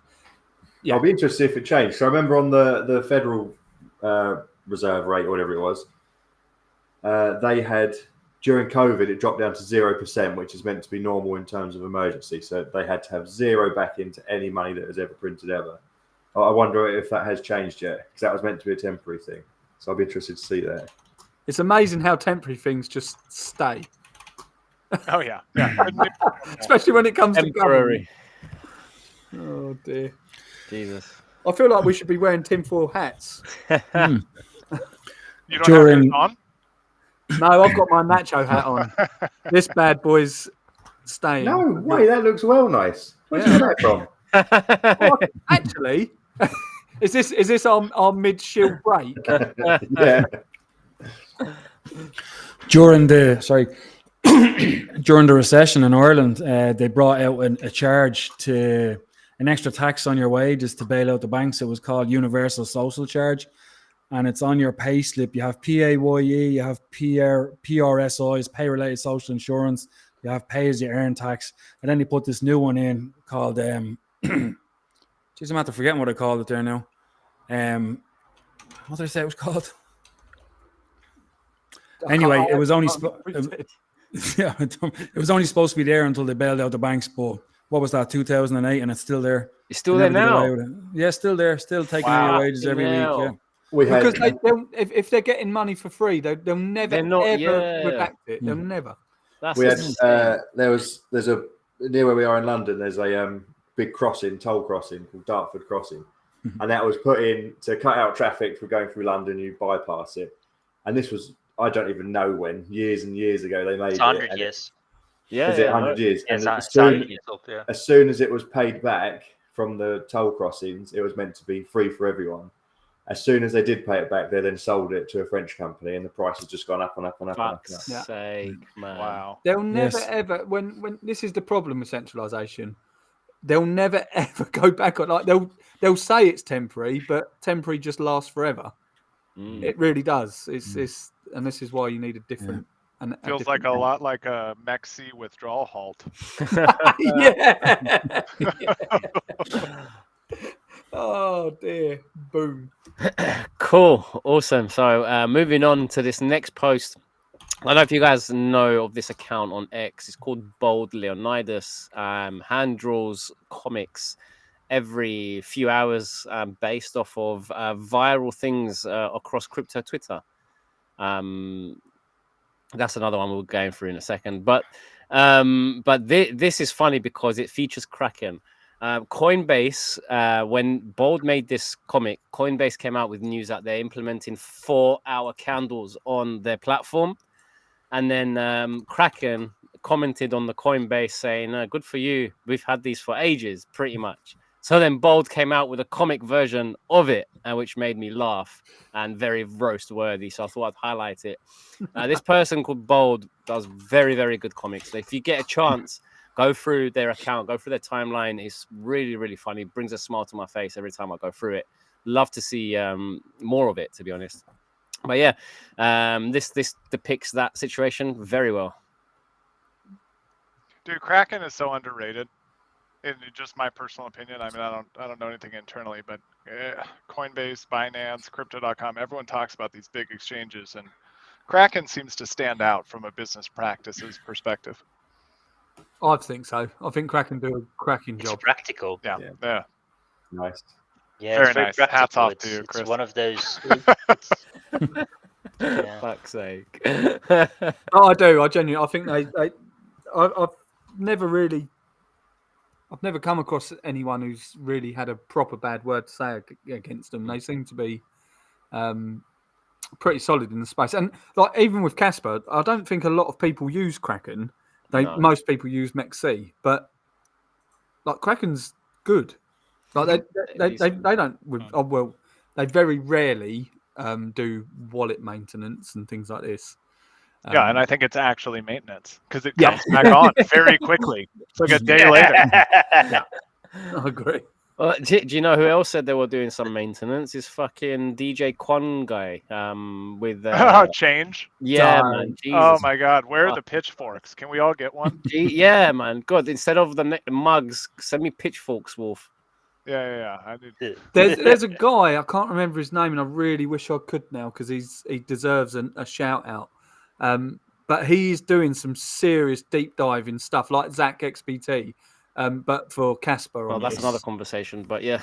But honestly, he's really digging into change finance now and holding them to account, and they should be because it's unacceptable now. It's too long. The bridge has been down. Mate, somebody told me, I'm not going to say who it was because it's just keeping it in strictly confidence, but they told me back in February what was happening, right? What was happening to their token and after moving away from it, things were still happening that shouldn't have been happening. So from then on, I just thought to myself, that's it. This is definitely a scam. And I've been trying to voice out what my thoughts were on the timeline, and it seems like a lot of people are catching on to what it is now, and especially thanks to that guy that you mentioned. I honestly forget his name as well, but he's sort of amplified it back into the spotlight now. I think the actual account came out and said something that they're working on it a couple of days ago, weeks ago, something like that, but it's utter nonsense. I think I've got zero confidence of anything happening over there. Oh yeah, that recent post from them is just like, it's just the same thing they've been saying for months, and the typical like PR statement we're working on it. We'll get it back soon. Yeah, sure you will. This is just like the taxes. We're just going to get used to it being turned off. bloody hell. It'll be that way forever. I don't know. Is it true that they sold off how many millions? Hundreds of millions? I think I saw that. Well, there was like 330 million CAS that has been tracked of associated wallets that have gone through MEXC, basically.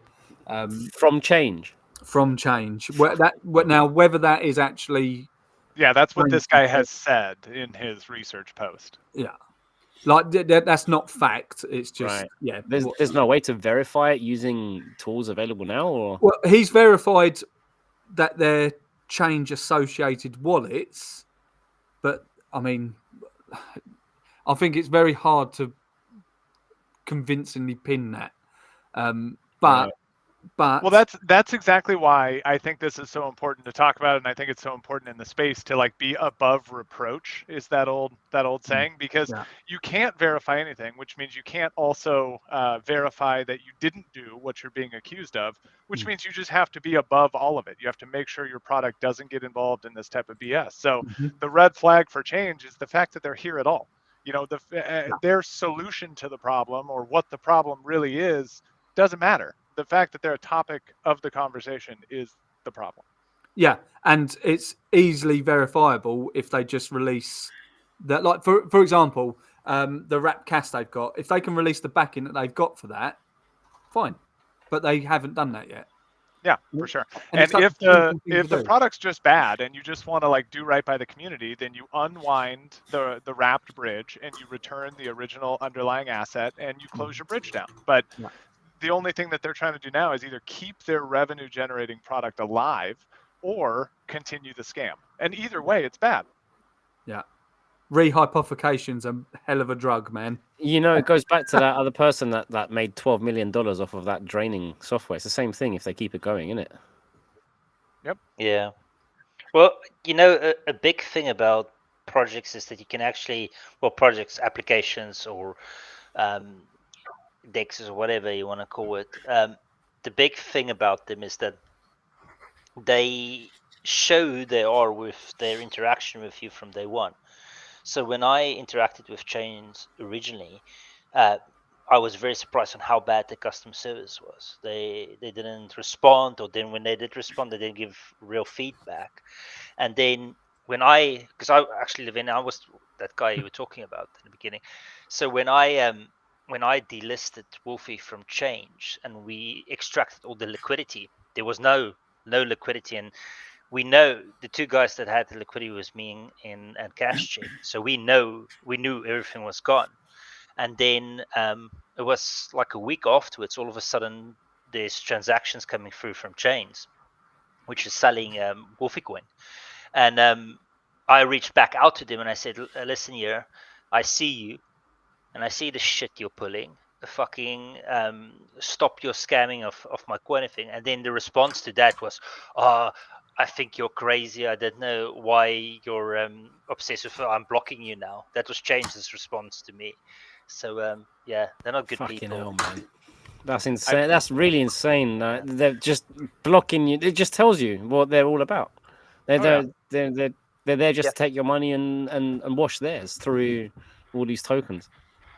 I had a similar experience, Wolf, with the attitude and customer support very early on. We got a bunch of messages, or I did directly in Telegram, about we're really surprised by the lack of support from Nacho and the community on this. We have a working swap solution that we would expect you guys to help promote and get the word out about. And I mean, we talked about it as a team. We're like, we don't know these guys, and there's a couple things that look sketchy. There's no reason for us to repost this. Why would we? But that's typical like bad business scammer behavior. Like you got some sort of obligation or some shit. Yeah. Make you feel like the bad guy for not promoting their scam. Yeah. Well, you see that from scammers in your DMs also, because a scammer in your DM always starts with, hello,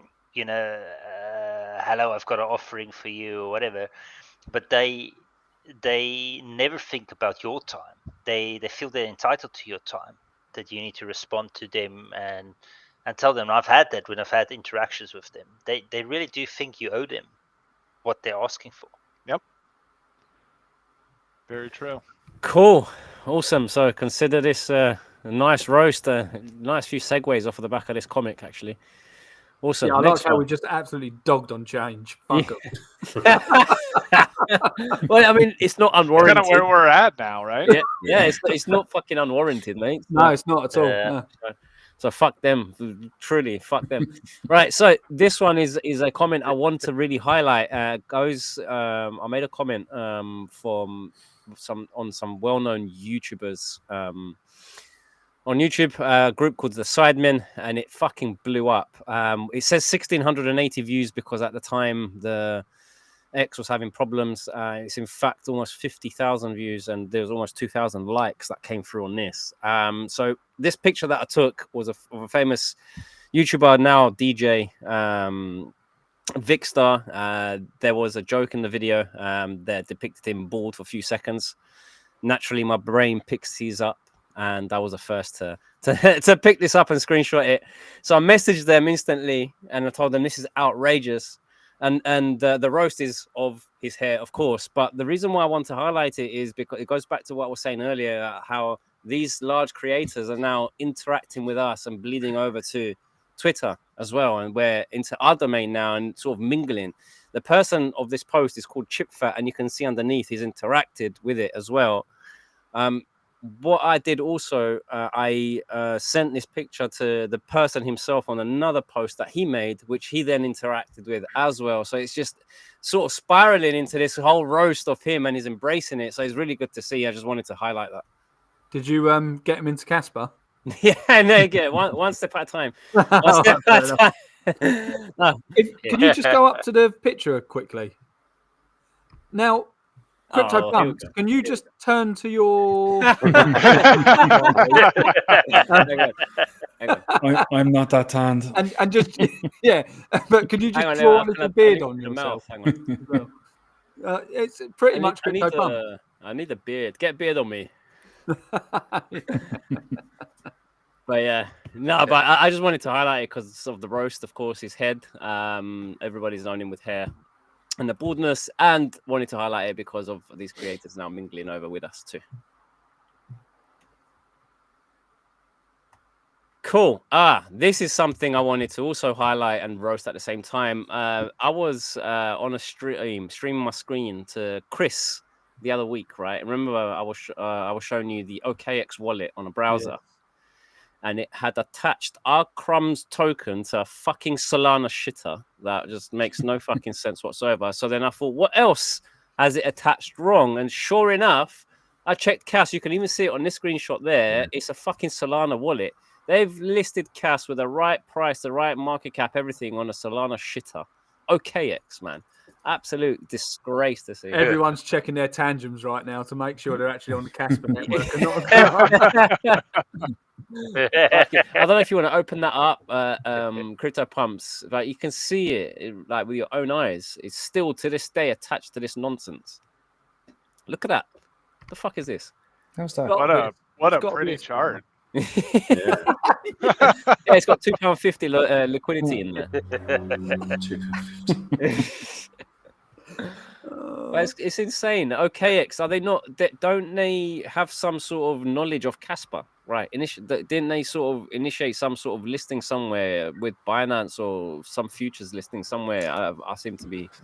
I think they're part of the KEF funding, aren't they? Yeah, I'm pretty sure they're on the KEF board. So what the hell is this? Can't they just? Do you know what? Junie and Casper are on our show tomorrow.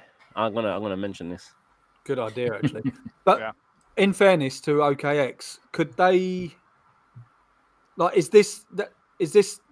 I know you can buy it. They've listed this. This listed, fully listed, man. It's like you just connect your wallet and go. Well, it is also their DEX instead of their centralized exchange. Yeah, same label, but a little different, and it might be automatically picked up. Yeah. From people launching tokens and stuff. Yeah. But, I mean, you would think that you could block it out for, a crypto as important as CAS.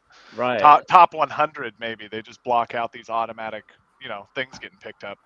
Yeah, that's There's like one guy who's bought £2.50's worth of CAS on Solana. Let's go 26 holders. and they're all sitting there going, I thought people said that Casper never had an outage, and here I am again. Yeah. Outrageous stuff. OKX, we're gonna have words. Cool. Good. I made this reply. So there's a new COVID-19 strain. I forgot I made this reply. There's a new COVID-19 strain from China causing sharp hospital surges in the US. So I came in there with a reply. Instead of fighting fire with fire, it's fighting terrorists with COVID. Ashton, if this is true, can you just keep that stuff over there, please? Yeah. Ashton, what are you doing in North Korea, mate? We don't have any COVID in North Korea. Fucking hell.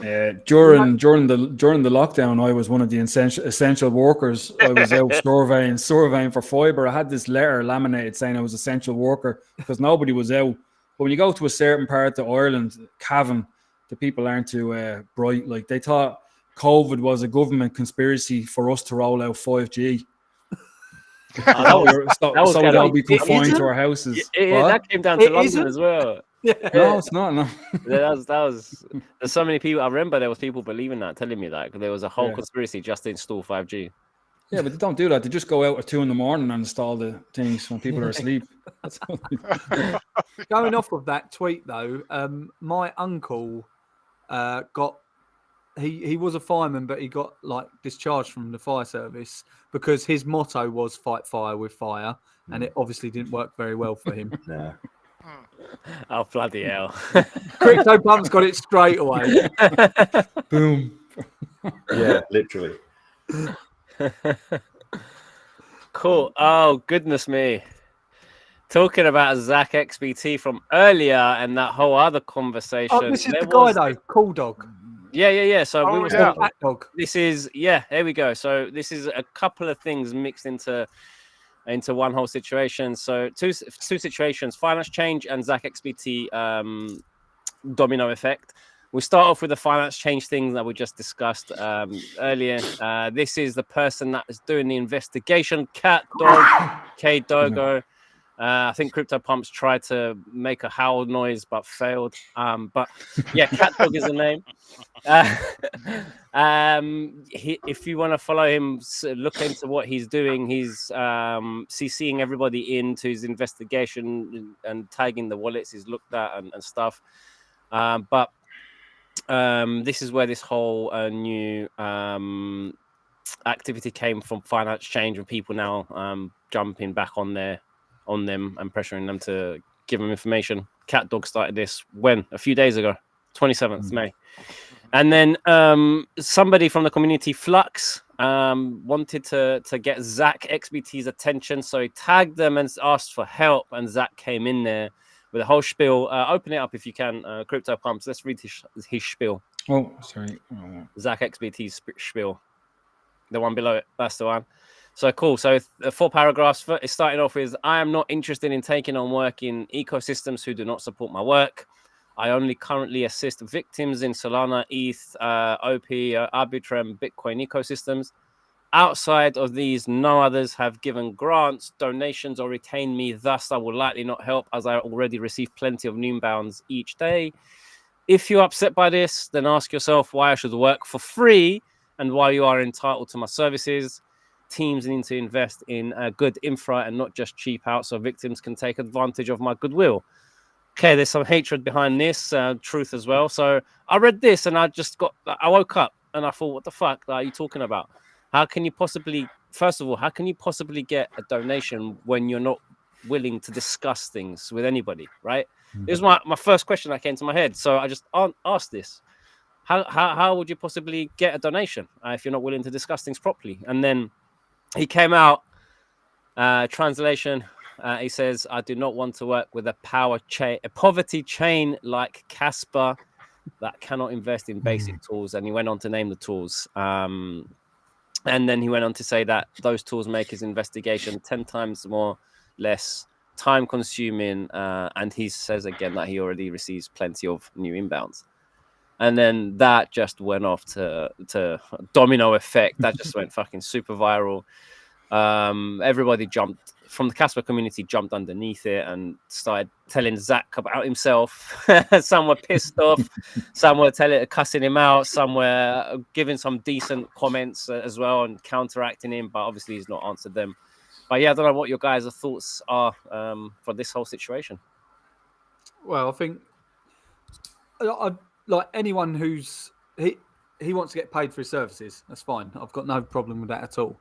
But I think it actually highlights a bigger problem in crypto is that how centralized crypto actually is, where he only worked with projects that give him grants, and most of these grants are coming from, I'd argue, centralized projects, because they've been able to allocate these funds somewhere or pre-allocate them, or they've done ICOs and things like this. So I'm guessing he has no knowledge of Casper at all. Casper's completely fair launched. There's no CEO. There's no pre-allocation for anything like this. It's all community driven. So you're right in what you said. How are we supposed to know what your fee is if if you haven't even given a fee out? And then he calls it a poverty chain. Yeah. I mean, I think that's below the belt personally. But again, I don't think he knows the actual chain, because it's not a chain, it's a DAG. And also the other thing is the a lot of the things that he's wanting, where people have built out on, are actually smart contract related, right? And we don't have smart contracts yet. So I think people have done a really good job so far of the stuff we've got. Casperlytics is unbelievable. Absolutely, such a useful tool that I'm not sure if many people know about it, but it's a brilliant tool. Casperlytics, and then you've got obviously Cas.fyi, you've got Casbay, Cassunder. Yeah. These are really, really good whatever you call them, tools to use within the space. And these other tools that he's asking for, no doubt will come once smart contracts are online. And not only that, I mean, I went on to tag him the next day, and I said, "Give me an introduction, then. Let me make that happen." Still no word. No, there's no word. Tagged it. I don't know if he's actually meaning what he's saying, or it's just bollocks. You know that GIF of the British Empire guy, and he's just going, "Peasants." That is literally what I feel like he's doing for all of us. Poverty chain, peasants. You think his 800,000 plus followers have got into his head now? At least a little bit. I mean, just you could just read it in the message. You don't say poverty chain if you don't think highly of yourself. Yeah. No. The chain worth over 2 billion in market cap. Poverty. Okay.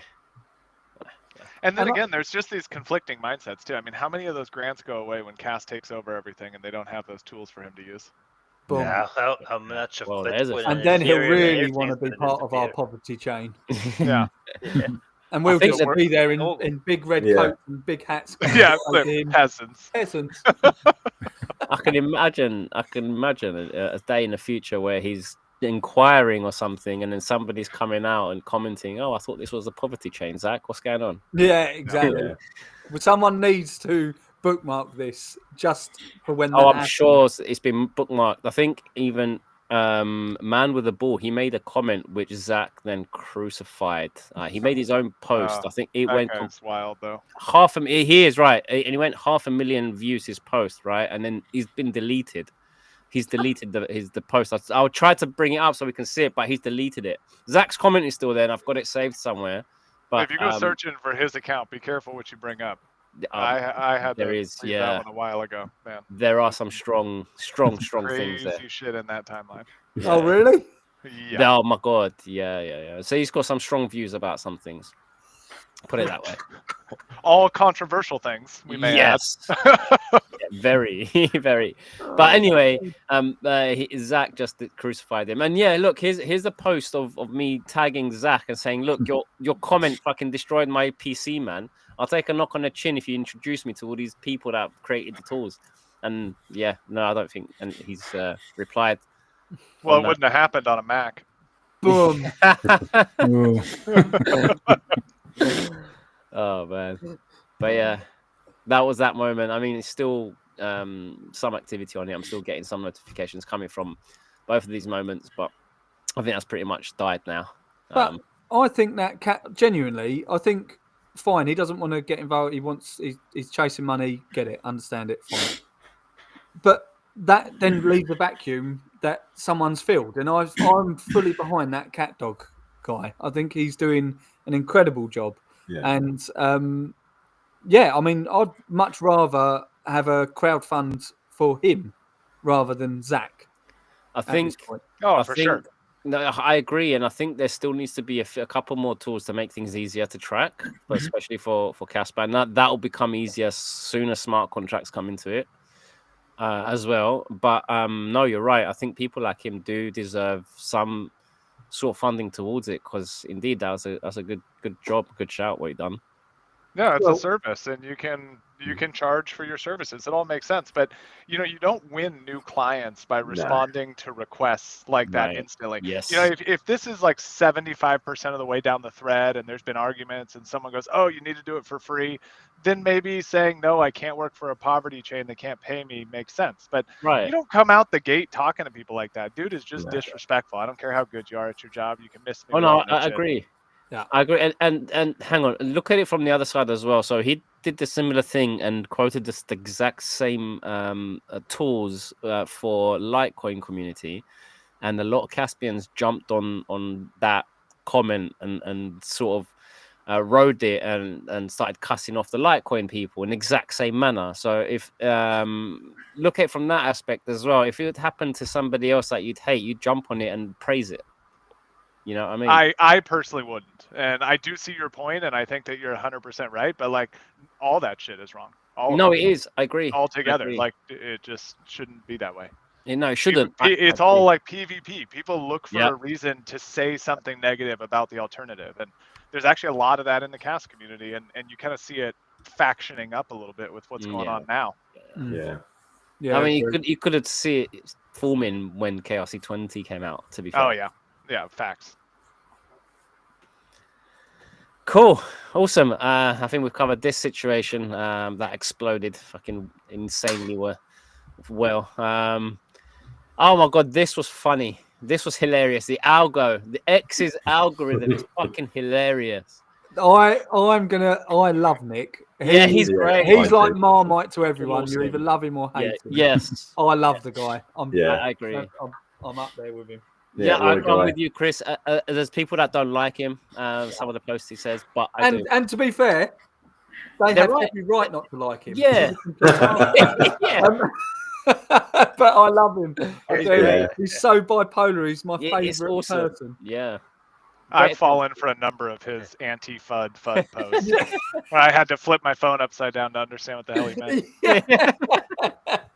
meant. He's so deep in it. It's like FUDception. Yeah, mate, I don't care whether you're having a bad day or not. You flick through Nick's account, that your smile on your face instantly. Even Coder of Stuff said, like, bro, like, I don't know, like, these actually entertain me because 1 minute you're hot, 1 minute you're cold. Yeah, like, what the hell's going on? He's a fucking legend. Yeah. And not only that, he tags us regularly, me and you, Chris, and Ethereum people and fucking Bitcoin people. Come have a chat with Cass and with these boys all the time. He's fucking Nick's a smart guy. Don't let the crazy thing fool you. He's a smart guy. He does.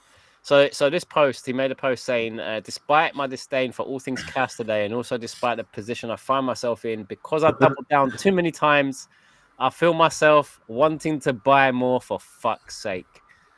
What is the name for this compulsion? And then Chris, with a very clever reply, I'll call it Casperger's syndrome. Just so good. Yeah, fucking hilarious on its own right there. That just had me laughing. I was flicking through it, and then it fucking Hover come out of nowhere on my timeline saying that he just bought 5 times this month. The fucking algorithm is crazy. He's saying that he can't help buying more. There's Hover fucking buying 5 times this month. Is this a sign? What's going on? What I really like about this is shortly after That's absolutely dumb. Yeah. It created a fucking perfect entry. Though, I tell you what. Yeah. So Nick is Casper Guru now. Yeah, pretty much. Oh my God, he gives it to Casper. So he's one of them that always gives it to Casper Guru every time Casper Guru posts about price. Because Casper Guru is our Nick Kramer. Yeah. Oh yeah. He really is. He really, Is it really Nick is. Kramer? No, Jim. Jim. Jim. Yeah, I didn't want Nick. to correct you right away, but it felt so weird. Yeah. And when that come out of my mouth, I was like, "That's not right." I knew what you meant. Yeah, I call Nick Kramer. That's why. Cool. But great accounts to follow. Nick and Casper Guru. Oh, another bold. This is a great comic. It's fucking depicting the trenches. So people screaming, it's dumping when it's just correcting a tiny bit at the top. And then you can see the next one saying, yeah, it's pumping where it's just tiny bit pumped from the bottom. It's typical crypto Twitter mindset. Yeah. Crypto. Look, in my comment, I forgot I fucking made that comment. Crypto Twitter in a nutshell. Yeah, exactly. Copium. Yeah. It's funny, man. I love this person's account, man. It just brings a smile to my face. So many accounts, good accounts out here. Original hand-drawn comics as well. That's pump fun as well, isn't it? Yeah. That's a character. So Bold posted a picture of all the characters he's created in the last 12 months. It's insane. He's got a collection of over 50 of them that he just made content over. It's fucking awesome to see. Well, if there's anyone in Nacho Nation in the audience, let's go get one. Man, if there was a Casper version of character, this account, like going nuts about what's happening, bro, it do so well. Cool, awesome. There's a short and sweet one. That's it. That's the end of it. Cool. Loads of comments to go through. Yeah, let's go through the comments. Yeah, come to the end of that. Let's go. Turn this off. Embrace yourselves. I've just got one from Butte Andy. Sexy. Oh man, there we go. Big screen. I can see my Wolfie's hoodie. Thanks, Wolf, for the hoodie, mate. Fits so well. Dude, that zip up is so Nice. comfortable. Yeah, that's it two really of them is. now. I love that hoodie. It fits so well. I have Quick Crypto. He's another YouTube channel. Good YouTube channel. Awesome. Yeah, I see him commenting when we was in the back and before we went live. When I was saying, "Are we live?" He's a UK guy. Yeah. Isn't he? Quick Crypto. Is he? Yeah. Oh, awesome. Get him down Wolfie's bar. Yeah, man. Yeah. Love to see you. Speaking of Wolfie's bar, hey, bro, I've got an event at the end of the month if you're available for your bar. For it. What event is it? Yeah, of course. Always. What event is it, Levendi? So it's the On-Chain Brits event that is interesting. gonna be sponsored by Avalanche and use new Oh, God. the red chain. Coincidentally, fucking wearing red. But they're going to be sponsoring our meetups, and we're gonna. There's one happening in Lisbon this weekend on Friday, and trying to organize one at Wolfie's Bar at the end of the month as well. Wolf will speak in the back end without the details. Actually, That'd be amazing. Yeah, I'm only always. joking as well. I think I actually quite like Avalanche. I've used them quite a lot. mate. I've not had time to dig into them until recently with Chewy, and bro, their ecosystem is insanely big, man. And whatever's happening over there, It's a big gaming doing ecosystem. it. Yeah, man, Yeah. It's Avax brilliant. is fantastic, really. It's brilliant. It's brilliant. And so I'm really happy they're sponsoring our events. I want to try and get a little bit more connected with them just to see what's going on and pry under the hood. Yeah, I'm going to try and get them to sponsor me, and then I'll just pummel it all into Cass. Don't sponsor me. I Put don't me on have that any list. sponsors. Yeah. Oh, man. Are we live? Yes. Yeah, God, for about 2 hours. It's been an hour and a half. Yeah. Yeah, that was before we started. No video, no audio. Oh, we got a lot to get through. Oh yeah, then. we've got so much to go through. If that's... Hello. Hello. Try to refresh it. I bet it didn't work. Yeah. Right now. This is awesome. We're just having a conversation with these two.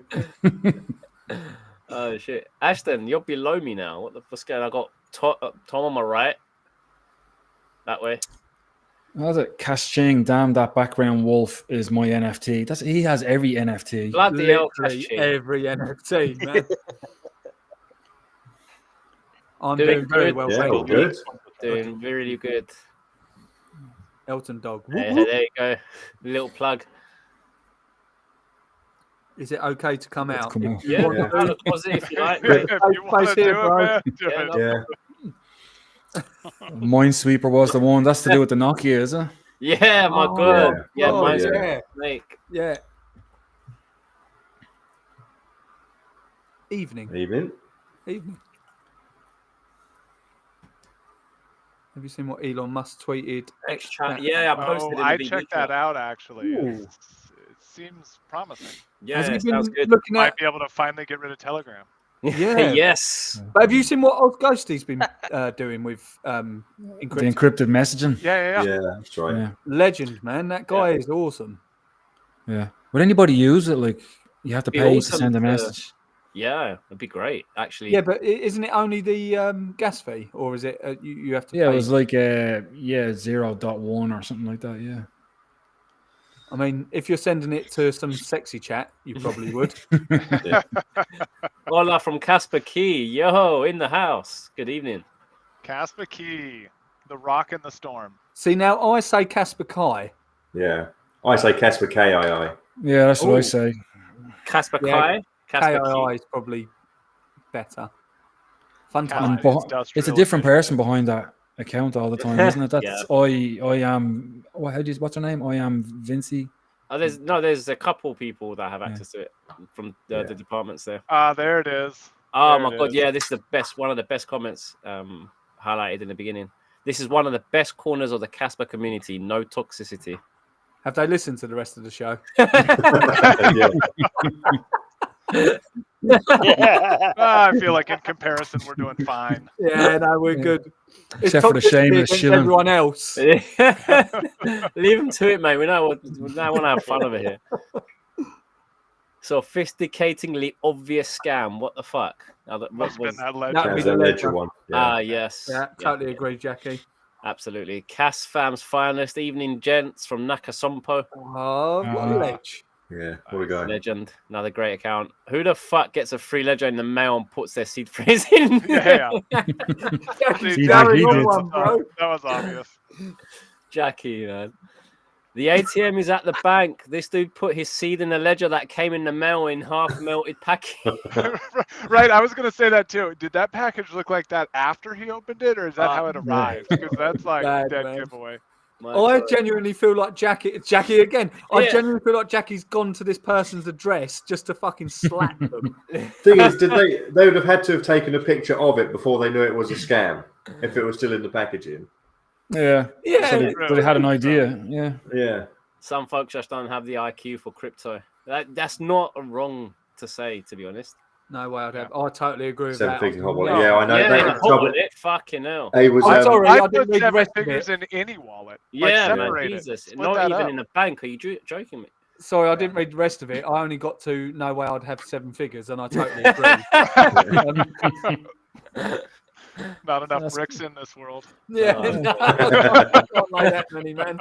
100 bricks per second. That's the one. I mean, I don't have 7 figures. There you go. But if No, I did.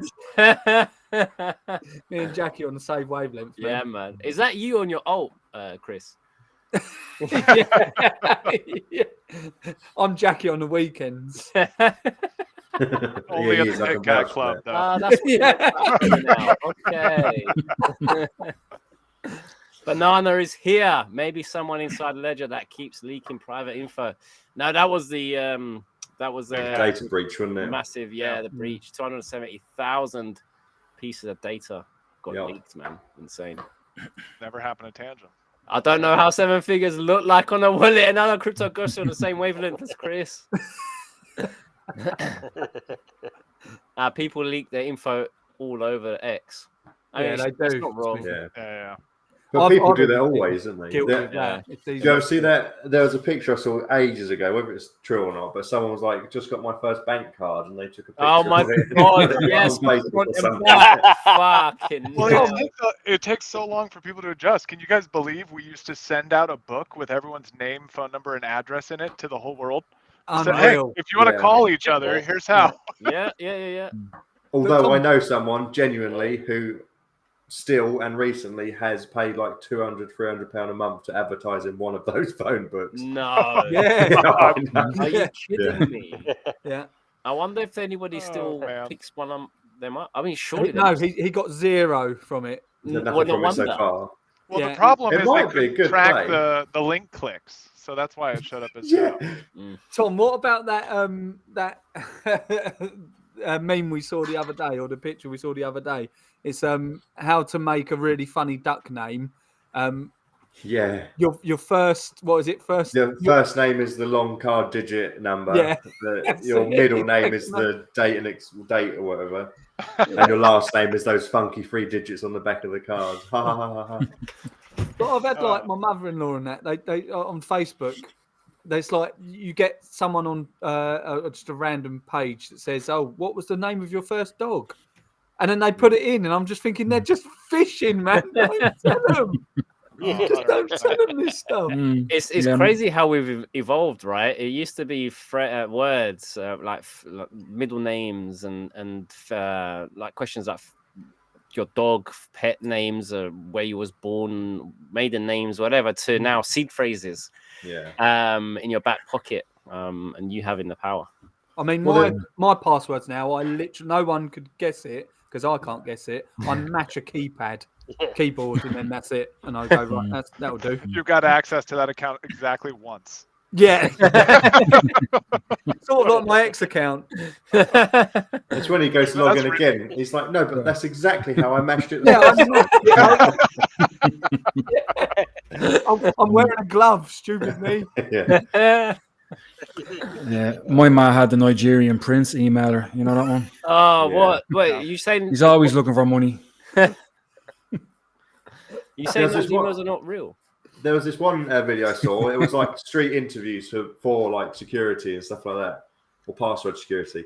And they said, what do you use for your password, for example? And this girl, she said, oh, it's like my name of my first dog and the year I graduated school or something.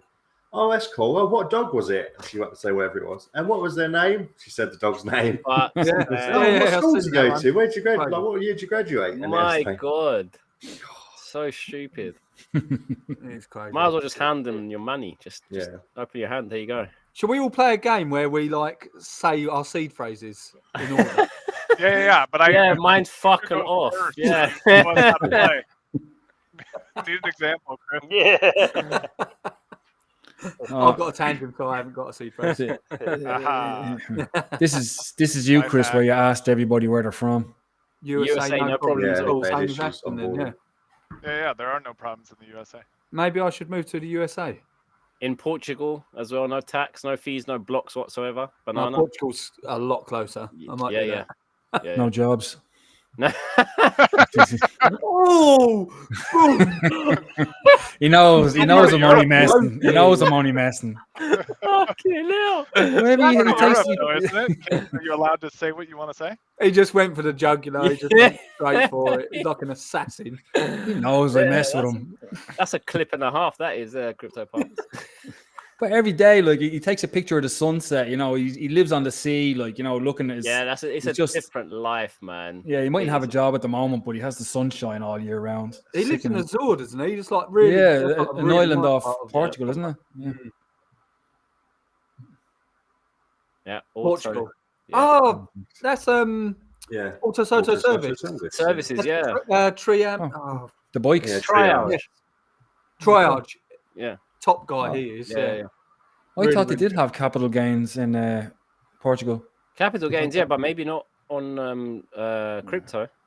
No, he's just saying he doesn't pay them. Yeah.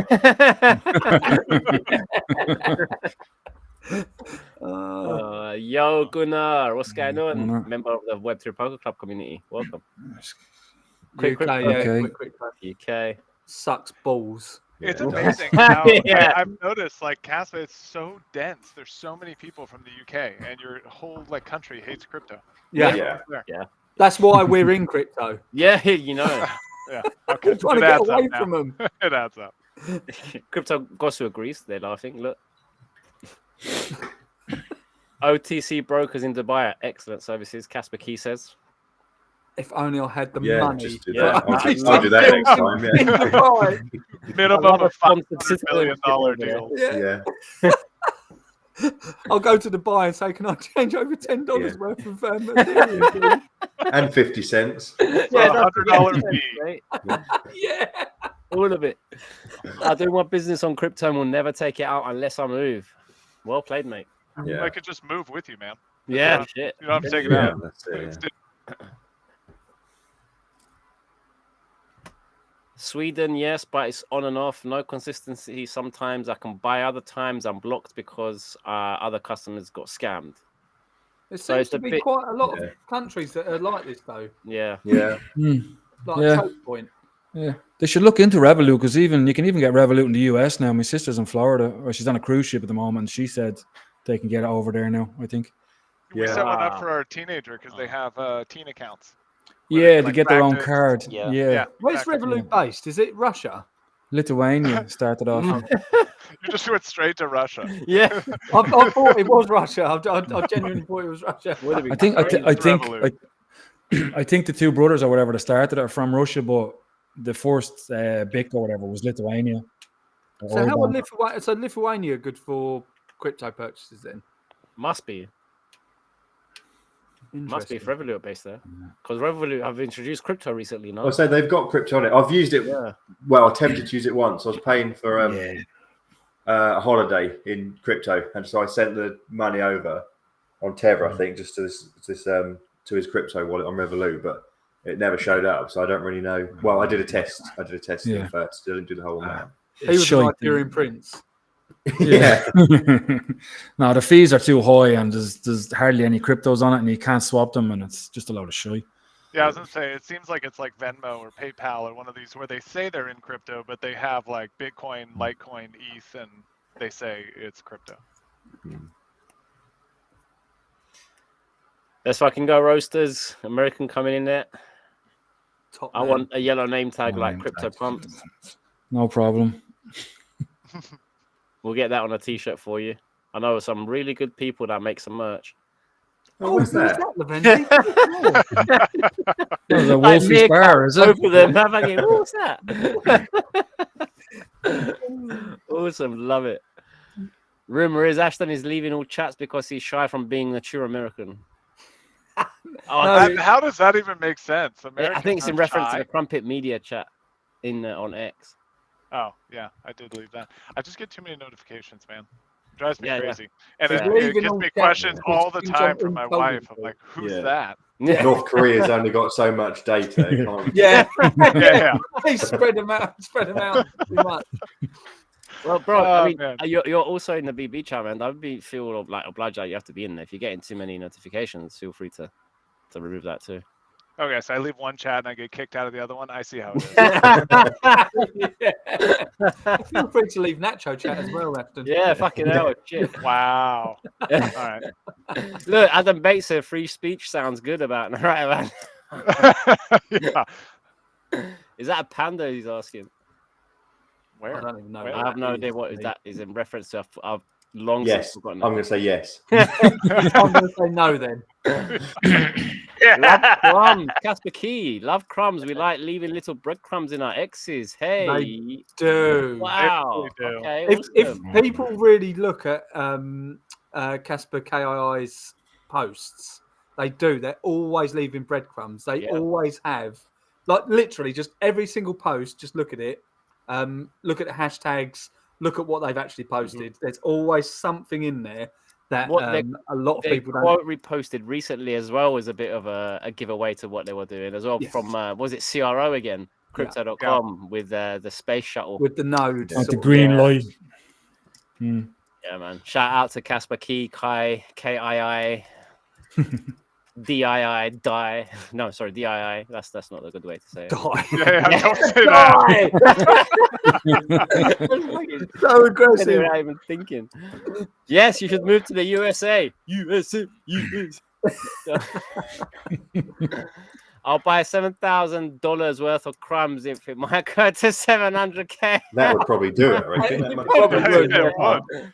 Holy shit. I'm pretty Do sure it. that math goes out to 7 million crumbs Yeah, anyway. Jesus Christ. It's Cruise ships, 7,000 Ks. can you imagine? Cruise ships have been taken over by monkeys. What is that in reference to?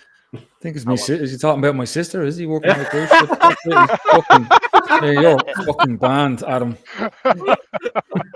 She got into her room and she couldn't swing a monkey in there. Oh, stop it. You wouldn't be able to. Too small. I've seen pictures. Oh, God. Casper, KII, even on the business side of things, getting business banking related to crypto is highly difficult. Yeah, 100%. Yeah. It must be we've been going for through this them. headache, the foundation thing stuff too, and it's so difficult. Yeah. I was about to say for them, that's having to go through all those hurdles with what they're doing. It must be annoying, to say the least. But then, It's hard and personal. what I want to know is why. Like, does banking see crypto as a big threat, or is it something else? Like, I don't know. It must What be. is it? It must be that they're scared because I was on the phone to Barclays the other month over this situation that I had. I was telling you in the back end, right? And I managed to get a little payout over it. If I hadn't pushed it, nothing would have happened. But they not regulating things properly, and they rely too much on outdated automated services to keep their users protected. So they're seeing this new technology coming out. They must be fucking shitting bricks, to be honest, because it's. I've done a post the other day about stats and comparing numbers, right, off the back of a comment saying that CAS could handle 861 million users simultaneously. So in those stats depict the change between user bases of financial transfer institutions like Western Union's, Western Union, MoneyGram, and all of that, right? And you compare the data, there's been more users now coming over to blockchain and getting money transfers over here. So of course they must be scared. Where they had the dominating user base, now it's gone from like this to now like this, and they're not making as much money anymore, right? The money's not, the tap is being turned off slowly as crypto's growing. So they must be fucking scared. They want you keeping your money in the banks so they can lend it out to people. They don't want you storing it in crypto, And it's because they don't actually have the reserves to back up. Like, if everyone wants to take their money, went to the bank to take out their money. I did just check it up, and when I said about it before, it's still at 0%. So they need to hold 0% of what they lend out. So they can overlend, so they can do whatever they want, basically. Yeah. So every dollar in is infinity dollars out with that math. Fucking hell, man. No wonder we're in this fucking position today. There's no incentives for banks to do it because not only do they want to retain the control and the power and the lending abilities like we're talking about, they also do see the scam fraud stuff as a potential risk because their regulators and their governors are telling them that it's fraudulent and risky and that they're risking their whole business to do it. It's like a negative flywheel for banks to even get close. Yeah. Well, the sad thing is as well, why do we have to cash out of something great like Casper and cash back out into fiat to do anything with it? Like hopefully there'll come a day where we can just all use Casper. And it depends what you want, because if you just want loads and loads of t-shirts, you haven't got to cash out. All it takes is one major supermarket to incorporate any type of crypto within it, and that's it. The spiral effect will happen after that. If you've got one major, so let's say for example we're in the UK, right, where the Morrisons, for example, is a huge supermarket. If they all of a sudden started saying, "Yep, okay, we're accepting Casper," that will be fucking insane. Imagine the change. You don't have to lose money in between changing. Like what Cryptopumpz is saying, you don't have to take it out. But see, now there's another argument to this, like, because people say that inflation is actually a good thing because it makes money less hard. It actually helps people spend. So, for example, if you was going to buy a house, but you knew that house was technically going to go down in value against your Casper in another year, you wouldn't buy the house yet. You'd hold off. and then you'd get to another year and go, well, I'll hold off again because I know it's going to get devalue even more because your money's so hard. It just basically it incentivizes you to keep your money to keep the value in your money rather than in assets. Yeah. Well, it's like the flip side, isn't it? To beat inflation by now is one argument, isn't it? Well, that is the thing. If you know inflation's if they print shitloads of money and you know inflation's about to happen, that is the way to counter inflation, is to buy all the shit you want now. Because it's going to go up in price in like the next few months. All the t-shirts. Yeah. All those t-shirts, So definitely buy Casper t-shirts from Rock the Casper now. In cash. You know what's insane? Talking about inflation. I mean, I remember that when I first come to this country, it was about 20p to ride a bus. Yeah. 20p. Showing my age now, right? Yeah. Right. 20p. It is now what, £2.50. It's insane. Yeah, it's insane. I used to go to school. With a guy, and instead of getting the bus to school, he used to run. So he'd save 30p every day, and he could save it up for a few points. Oh man! That's now he's saving 30 quid. Yeah, now he's a dipso as well. Doing that. Shit. Oh dear. Casper KII coming in and saying there's 18 people in the team with access to the account, so you never know who could be messaging. Yeah, that's what I like about Casper KII as well. Is it glory? Is it envy? Is it? I'd say it's envy. I'd say she's a big Star Trek fan. See, she organizes Comic-Cons and she knows some of the Star Trek people. Yeah, she does. Very, very intelligent person as well. Worked at the Hadron Collider. Yeah. Wow. Yeah. That sounds like a fun story. Yeah. She's extremely clever. Yeah. Cool. We met with private Swiss bankers and they have nothing positive to say about crypto. Really? Interesting. It tracks. It does, yeah. Like Swiss banking is like the pinnacle of banking as well, isn't it? So that does really make sense. It's stealing their market. They don't even use fiat. They're just trading gold shavings over there. Yeah. Straight from vault to vault. And Toblerones. Big shout out to everyone at KII. And thanks for everything you do for the Casper project and community. Totally agree. Yep. 100% agree. And honestly, like I made a little joke of it earlier, but the calm in the storm, man. Casper Key is the rock. Yeah. The storm. Just hang on, stick with them. Everything will calm down. Again, a lot of people, and I suppose I can understand the confusion, but a lot of people sort of go, oh, what's going on with Casper KI? You haven't released anything for a long time and you're not talking about things. But what people need to understand is they're industry facing. They're not public facing. They deal with industry. So they're not going to be releasing loads of things for the public to see. But it's cool just to watch them work. Like they're doing their thing. And some of these goals, like it's going to take time. It just is. It's going to take time. But these guys are dedicated to the cause, and I think even if half of the stuff that they want to work doesn't happen or come to fruition, and the other half does, that's a lot that they're doing. That's good, and like just for adoption is massive. Because they're telling these big players, like someone like us, we couldn't just tell big players about Casper and they'd take it seriously. Oh no. We wouldn't even get the meeting. Yeah, exactly. Yeah. These guys can at least put it in front of their eyeballs. Yeah. That's the first step. And I think Casper KI sometimes get a bit of a blasting from the community because they may not understand that they are industry facing, but they're doing an incredible job. And it's a huge learning curve. If the people they're talking to are no coiners anyway, that's a big feat to get them to understand the benefits. It is. Then people don't spend their time on Twitter, for example. So it's They're mentally stable. Yeah. Yeah.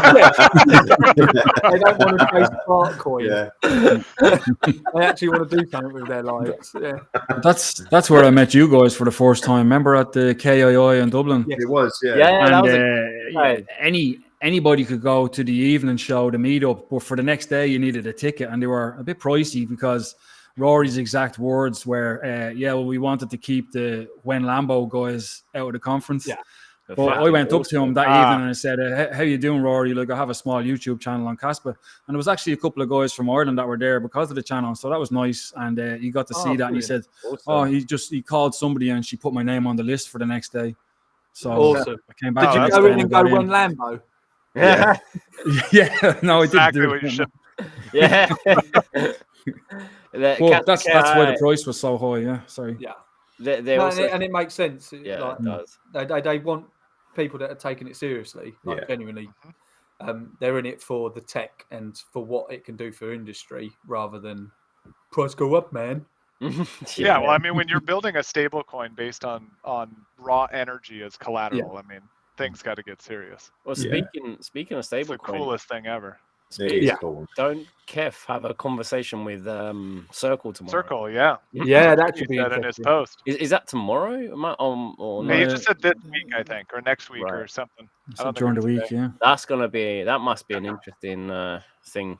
Well, an interesting conversation to be a part of, to be honest.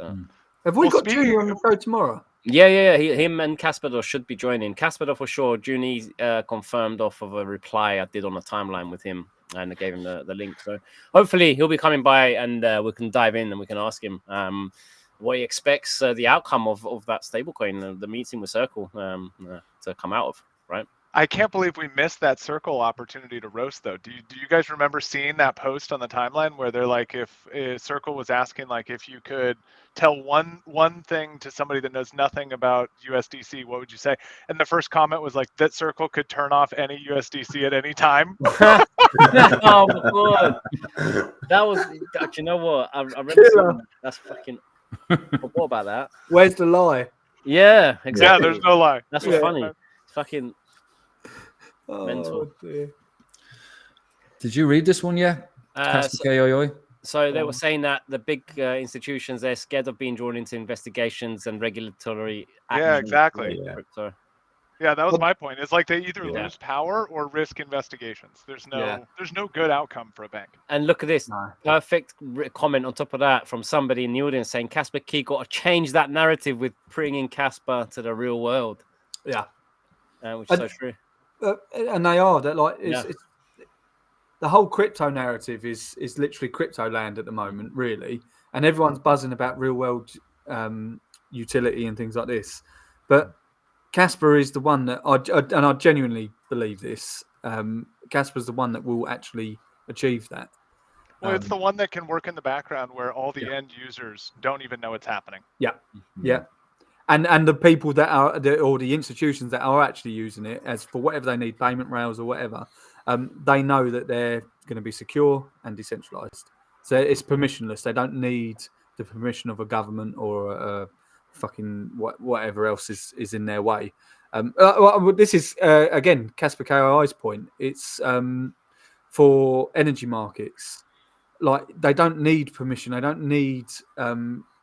like for if they were going to swap value or swap energy, they don't need to go through all these different payment rails. They could just use Casper and know that it can just happen. There's no one going to stop that transaction. They still have to be regulated, don't they? Aren't they? That ISO 2022. Well, that's what Casper is doing. They're embedding all those ISO.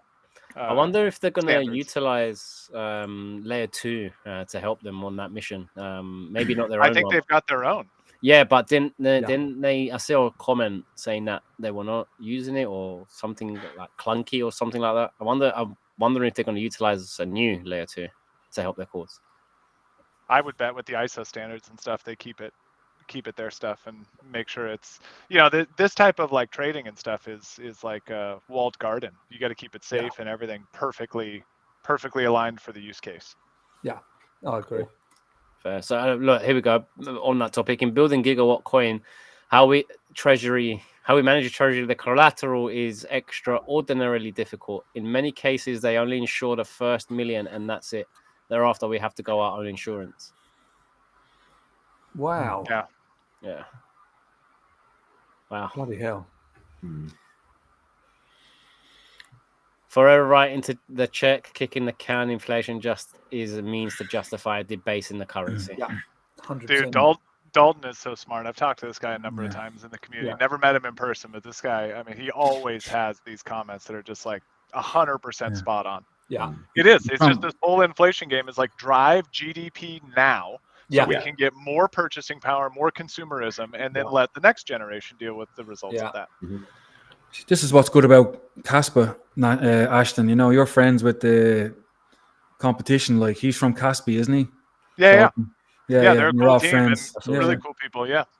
I don't think I met Dalton in Miami last year, but Idris and a couple other guys from Caspi were there. But Dalton helped a lot early on when we were looking at like wallets and stuff and doing a lot of good like background research. Guy's awesome.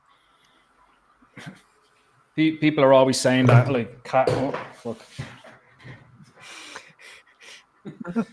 like people pay us, like, but you know, I'm part of the Caspi as well. But they sent me out that, you know.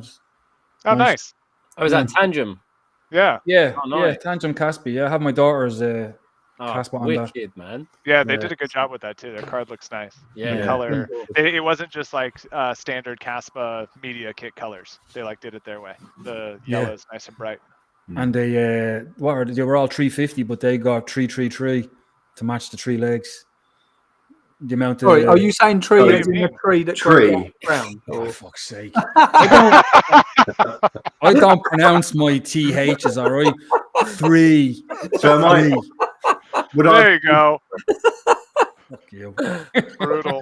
Yeah, Michael Trump. Chris, the whole evening. Oh, Chris, that was innovative, man. And here. Don't go there. Don't go Yeah, and there. Chris, it's not book, it's book. Fuck's sake. How'd you say his name, Chris? Who? Cryptopumpz. Chris Hutchinson. Oh, him. I had 2 people tell me today that they like the fake Cryptopumpz better than me, and they're going to meet him for donuts. That's what Wolf said to me. He does come across a lot better than you, I must say. Somebody commenting, Casper Key, who is they? Back them with treasuries like USDT. LOL. That'll be the insurance stuff, wouldn't it? Yeah. There they are, back in the comment, Casper Key. That's why we called Whoopcore after the engine in Star Trek. There we go. Look at the crumbs they leave. Yeah. They always leave a crumb. Follow the breadcrumbs. Their stuff. And I love it. I think it's cool. 18 sounds wild. Must be the team behind the account. Yeah. Actually, on Friday, we did a mainnet test on Whoopcore for ISO bank messaging. Ooh, wow, nice. mainnet. Mainnet. Hang on a minute. So That's it's direct impressive. on the layer 1. We need Wolf. What is bank messaging? I feel like it's like Internal wire transfers. They're like notifying each other of incoming funds is like what ISO bank messaging is. So they banks have got their internal intranet servers where they can use their messages or even work off of their transactions from sometimes as well, like on the back end. And I think this is what they mean, if I'm not mistaken. Interesting. Yeah. If that's on layer 1, fucking A. Can I quote 18? It depends on the put it out there context. publicly. Yeah, it depends on the context as well. Yeah, careful now. Yeah. 18 team members is probably fine. Specify what the AD Yeah. Team members. Yeah. How confident are you in delivering what you promise to Very. Casper Key? It's a question to Casper Key by All Money In. Chris is very confident. Yeah, Chris is very confident. Yeah. We present Casper as a new kind of utility. Awesome to hear. Yeah, see, and we talk about utility so much in the space that the word is like numb. It doesn't. Yes. Yeah. I think they use it like electricity or natural gas or oil, that type of utility. So here's an interesting comment. Casper Key, there's a lot of broken promises and underwhelming delivery in crypto, as in the industry as a whole. Hence why your Swiss bankers have a bad taste. Hope you change that narrative. The opportunity for you to seize is massive. Yeah, I think Casper KII are so ahead of the game, like ahead of the game. Yeah. It's unreal. Which is probably why, to some community members that aren't part of the industry, it may feel a little slow. You know, because they're so far ahead of what is coming.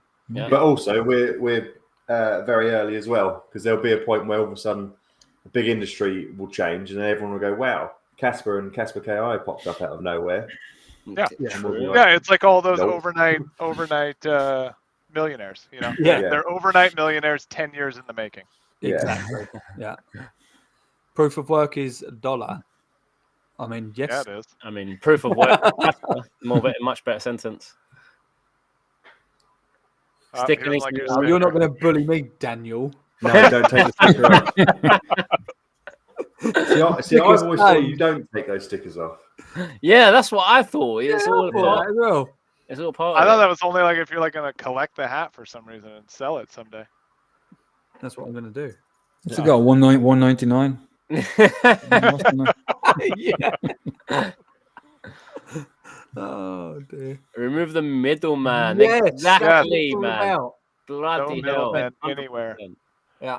Dude, if you look at any industry, that's where it's like it riddled. goes wrong. There's too many With middlemen. Too many cooks spoil the broth. Cats. Oh yeah, hell yeah, dog. Cats got to stick together. Boom. Yep. All right, here we go. Casper KII. We felt the EVM was clunky. We have our own EVM called Electrum Alloy of Gold and Silver, but we are considering the next 20 years. So considering WASM and Risk V as alternatives. Oh, wow. Okay. Do you know what that means, Ashton? They feel like the EVM, whatever they're doing on EVM it was clunky, and they're moving on to a different type of tech. So is that what Ashton said? They're making their own layer too, is it? Well, that's not really what I meant the first time. I was just talking about Electrum, the fact that they created their own EVM, not what it meant. But what's the WASM and WASM and Risk V as alternatives? Risk V is what Ethereum is moving to now, right? Yeah, exactly. Yeah, Risk is the thing that Vitalik's been talking about as changing. I don't know if it's consensus or protocol of Ethereum. WASM usually just stands for like WebAssembly modules. Like we have a WASM in Casper to interact with nodes, but I don't think I'm technical enough to answer that question. Aspects made the WASM for us, didn't he? Yeah. Well, or led the effort. I don't know who all was involved, but yeah, it is his.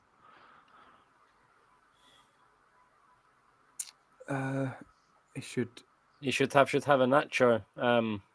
Yeah, should. Okay. Yeah. Yes. Absolutely. Everyone should have at least one nacho. Yeah. No. A few.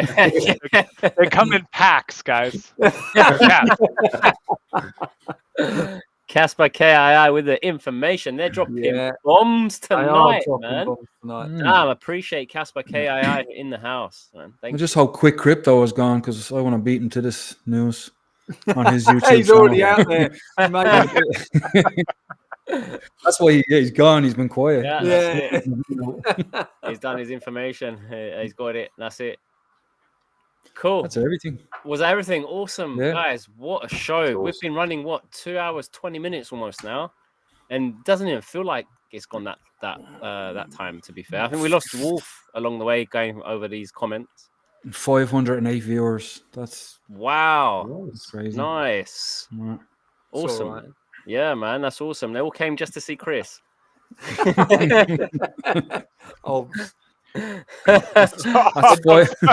certainly didn't come to see Ashton because he's not here. Thanks. That's 508 new t-shirts. 508 new t-shirts. Yeah. It's been an awesome roast, actually. We've seen some great posts out there, good replies, and awesome comments. Big shout out to Casper KII dropping all those bombs tonight. A lot to think about and consider as well.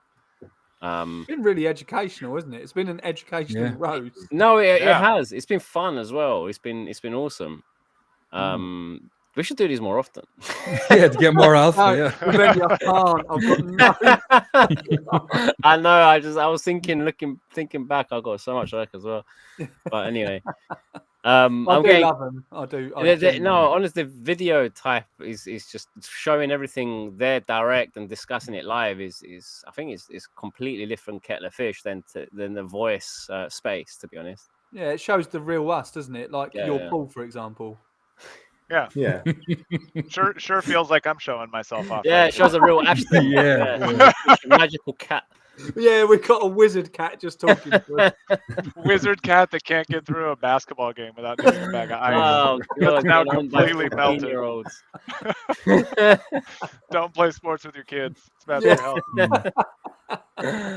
I mean, that's a great Yeah. note to end the roast, man. It's been a pleasure sitting up here with you boys.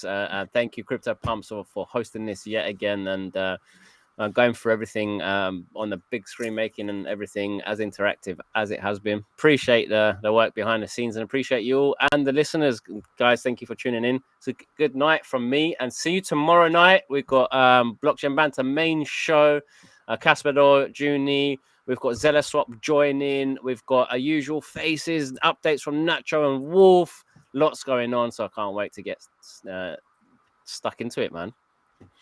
One more comment from Casper KII. Yeah, we are walled gardening to ensure security. Many utilities are required to have lots of layers of security. Yeah. You know what else, Levendi, that they call a walled garden that's super secure and always works? Go on. iOS.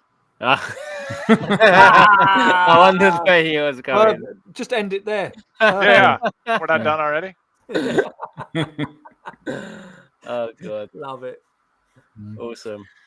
Great job, Okay. Team Casper. See you later, lads. Nice one. Yeah. Good night, guys. Nice See you one, yeah. tomorrow. Thank you very much. See you.